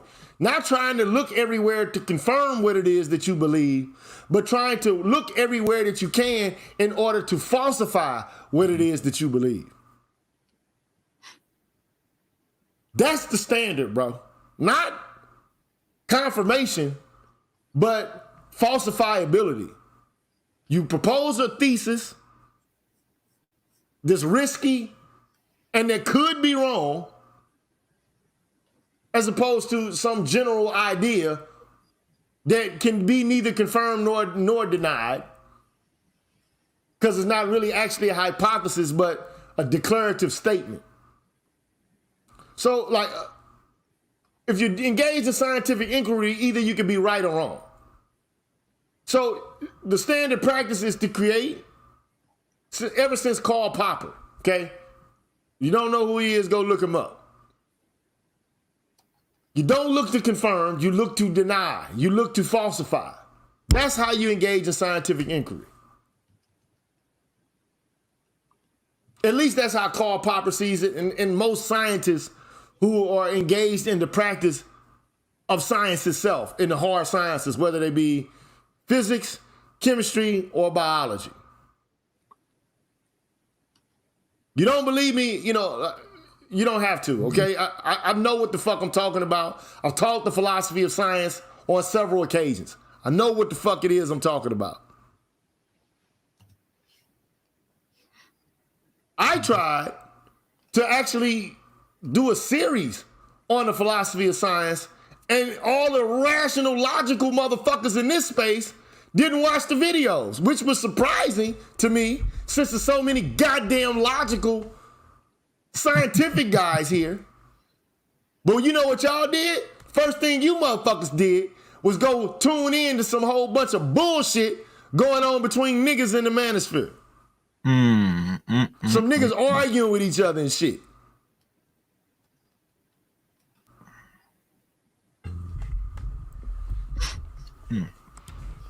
Now, and I stopped doing them. I was like, what? Because it took me a long time. Like, it took me hours and hours and hours to make them videos, because I did them on a program called Doodly, where it's like, like a sketcher comes on, it's like a hand moving and shit like that. It took a whole bunch of time, and then I only got like under 1,000 views and shit. Niggas was tuning in to hear me say, this bitch ain't shit. Fuck these hoes. They was there for that. Soon as I came with some science and shit, all these rational, logical motherfuckers, they tuned out of that shit. Oh, this is not really, it's boring. Well, I have a suggestion. That was back in 2020 when you first started the channel? Or yes, sir. Well, there's always a notion. What happened in 2022 is different now in 2023. And remember, I don't think you had like over 1,000 subs at the time. I think if you repackage it now. But bro, I was new then. Yeah. The videos I was doing was getting over 1,000 views. Okay. It wasn't like I wasn't getting no views back then. Okay. I was getting more views back then than I'm getting now, even with the videos I'm doing now. Okay, well. I mean, I'm just being honest. Like, I mean, because I was doing pre-recorded videos when I first started. Then, like, I primarily do live videos now, which are very long, like they get protracted, stretched out in ways that don't happen, like when you're doing like a pre-recorded, like, because you got to be 5-10 minutes to be done with it. Yeah. So, I might go back to doing them again, but man, that should take a lot of energy and effort, and then motherfuckers don't even tune into it. Yeah. Especially if it's not salacious. Like no disrespect, but a lot of guys, they want the drama. They want to hear about female shit. That's what motivates these dudes. A female being angry or failing. And to me, you can't say that shit is not based on emotions, dog. You're not gonna get me to believe that. Yeah, you're right. Yeah. I'm not gonna argue that men don't have a right to be upset about some shit. I think they do. But let's just be let's just be truthful about this shit, bro. Stop fucking like, bro. Stop acting as if you don't have no emotions, bro. Like you like you're just steely, stoic, serene, calm in character and all of that. No, you're not, bro. Stop the bullshit, bro. Cut it out, bro. Just stop it, bro. Human being, like, look. I don't care about having emotions, man. I'm glad I have them. I'm not gonna sit here and say, think about. I've said this the other day. The range of human emotions: admiration, adoration, the appreciation of beauty, amusement, laughter, anger, anxiety, awe, awkwardness, boredom, calmness, confusion, craving, disgust, empathic pain, entrancement, excitement, fear, horror, interest, joy, relief, nostalgia, sadness, satisfaction, surprise. To say that you don't have these as a man, like you don't experience these things as a man. It sounds like they're like a machine. They just like no. Human beings, men, like I agree, women are emotional. Men are emotional as well. They just express their emotion. Everybody has anger. I don't give a fuck if you're male or female. Everybody experiences anger. I'm not here to hear that bullshit about how logical men are, and so they need. And what men try to do is by saying that is they say, well, I'm fit to rule over women because I'm more logical. That's the argument. Yeah, that's the argument. Yeah. I'm better in terms of making decisions. I'm more reasonable than this bitch is. So give me the keys to the car. This is the facts. Yeah, you're right. You're right. She can't be in her right mind because she on the rag. She'll cry. She end up crying like a bitch. And so on, et cetera, et cetera. That's what, even the dude that came here, I kicked out of here. That's the same shit he was saying. These bitches will fold during battle. You've never been in battle. Nigga, you was in the boat, nigga, in the bunk, nigga. You act like you was out in the middle of the field, nigga. You know what I'm saying? With motherfuckers, machine guns trained at your ass. Cut it out, bro. Yeah.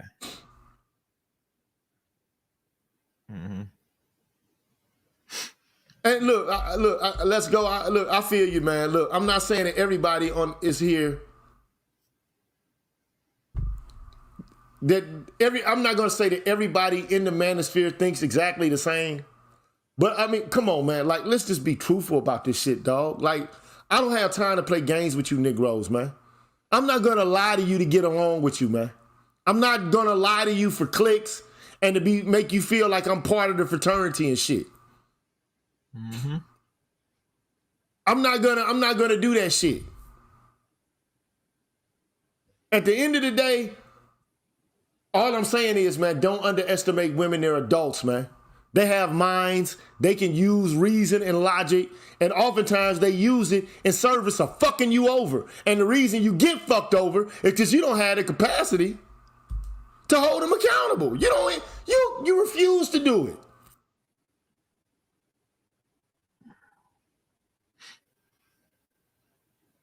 And can I be an asshole? Yes, I sure can.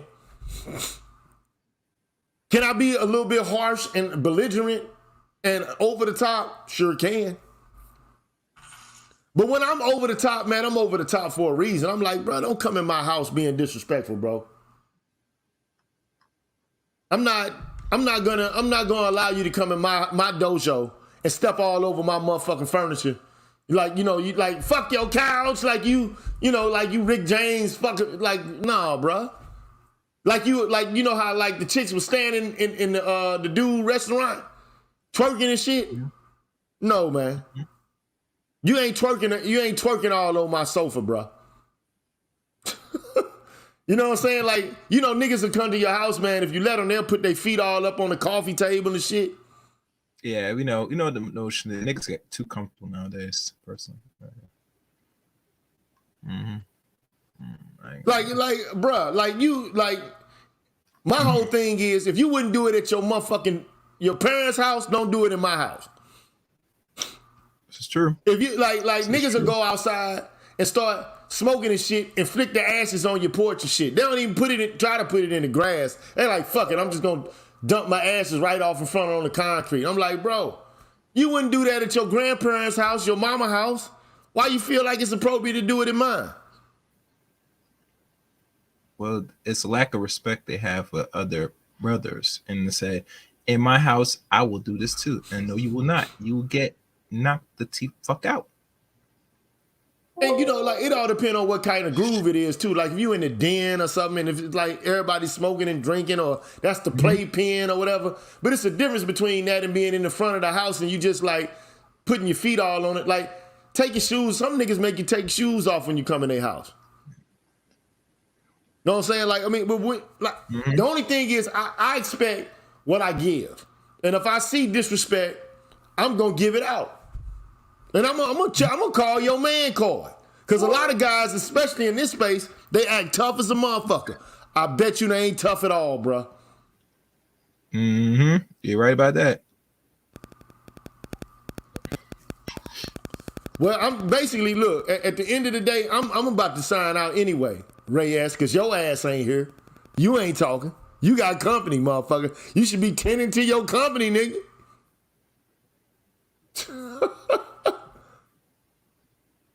So at the end of the day, all I wanted to do was to demonstrate, hey, look, man, stop acting as if women don't have agency. That's how you get got. Mm-hmm. These women out here ain't like aloof. Like all of them dumb like blondes and shit walking around, don't know how to fucking think and maneuver their way through the world.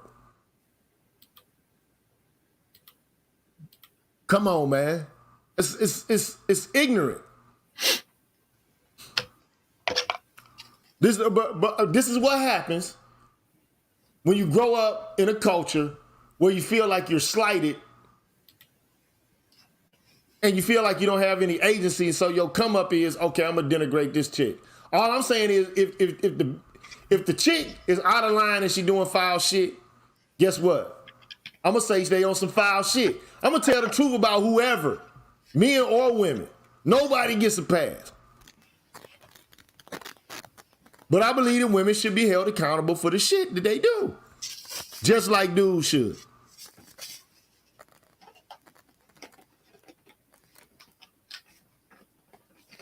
So, at any rate, man, look. That's enough of this shit today, man. I'll holler at you guys, man, you know, on the next one. I'm hungry as a dog. I didn't even think it was possible because I ate some Mexican food today. I had like a big ass fajita plate. Man, that shit was stupid good, boy. That shit was great. Mm-hmm. And I didn't even have any. I didn't even think it was possible for me to get hungry again today.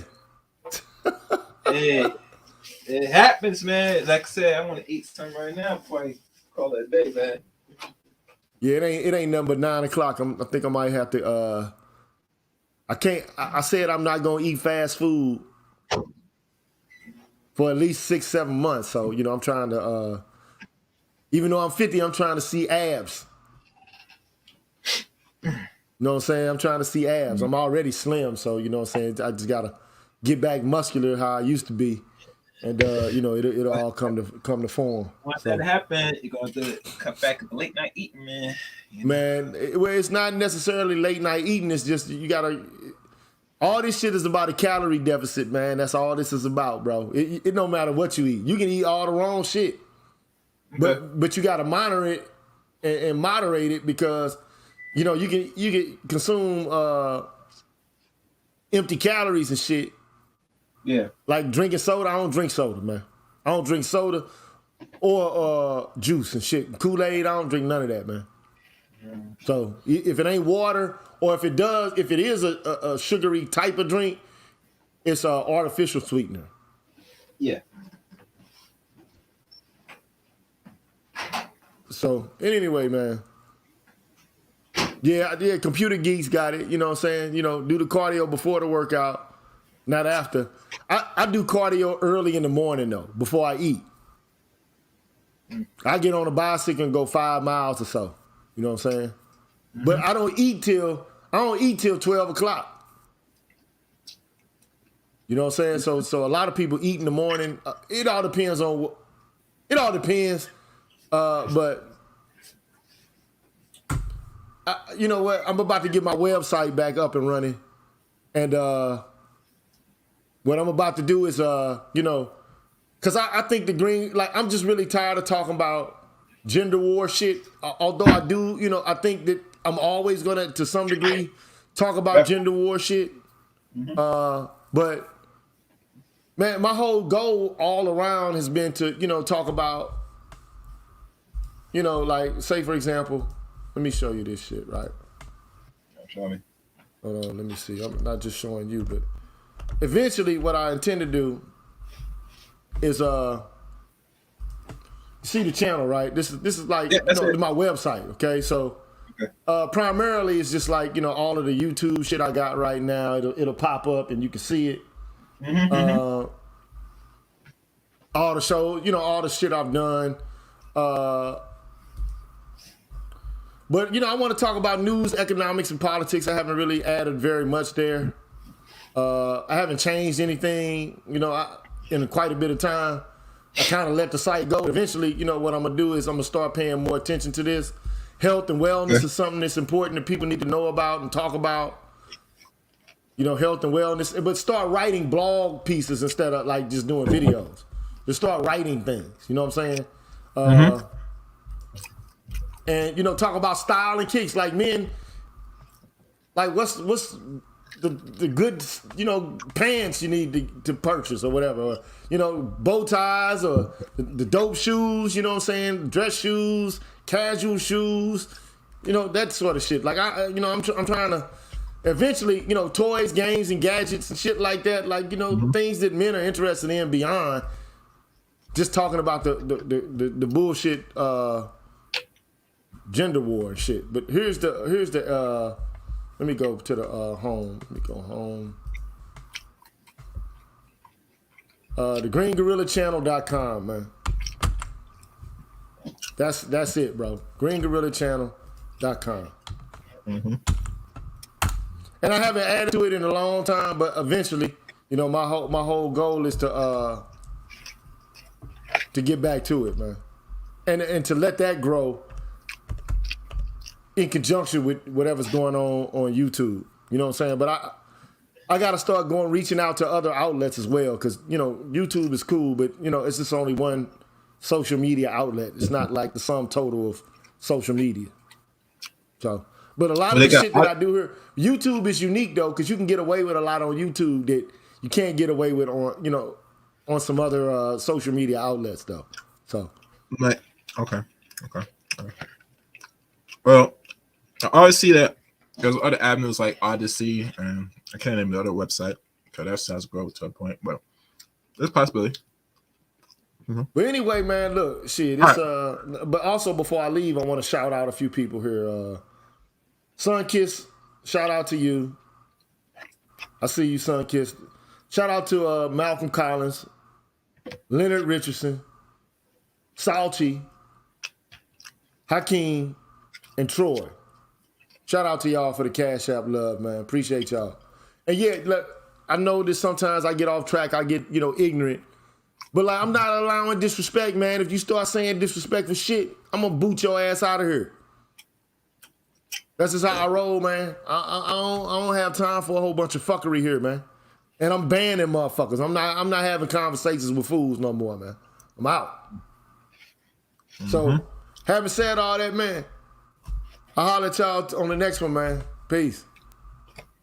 Take care, everybody. Peace.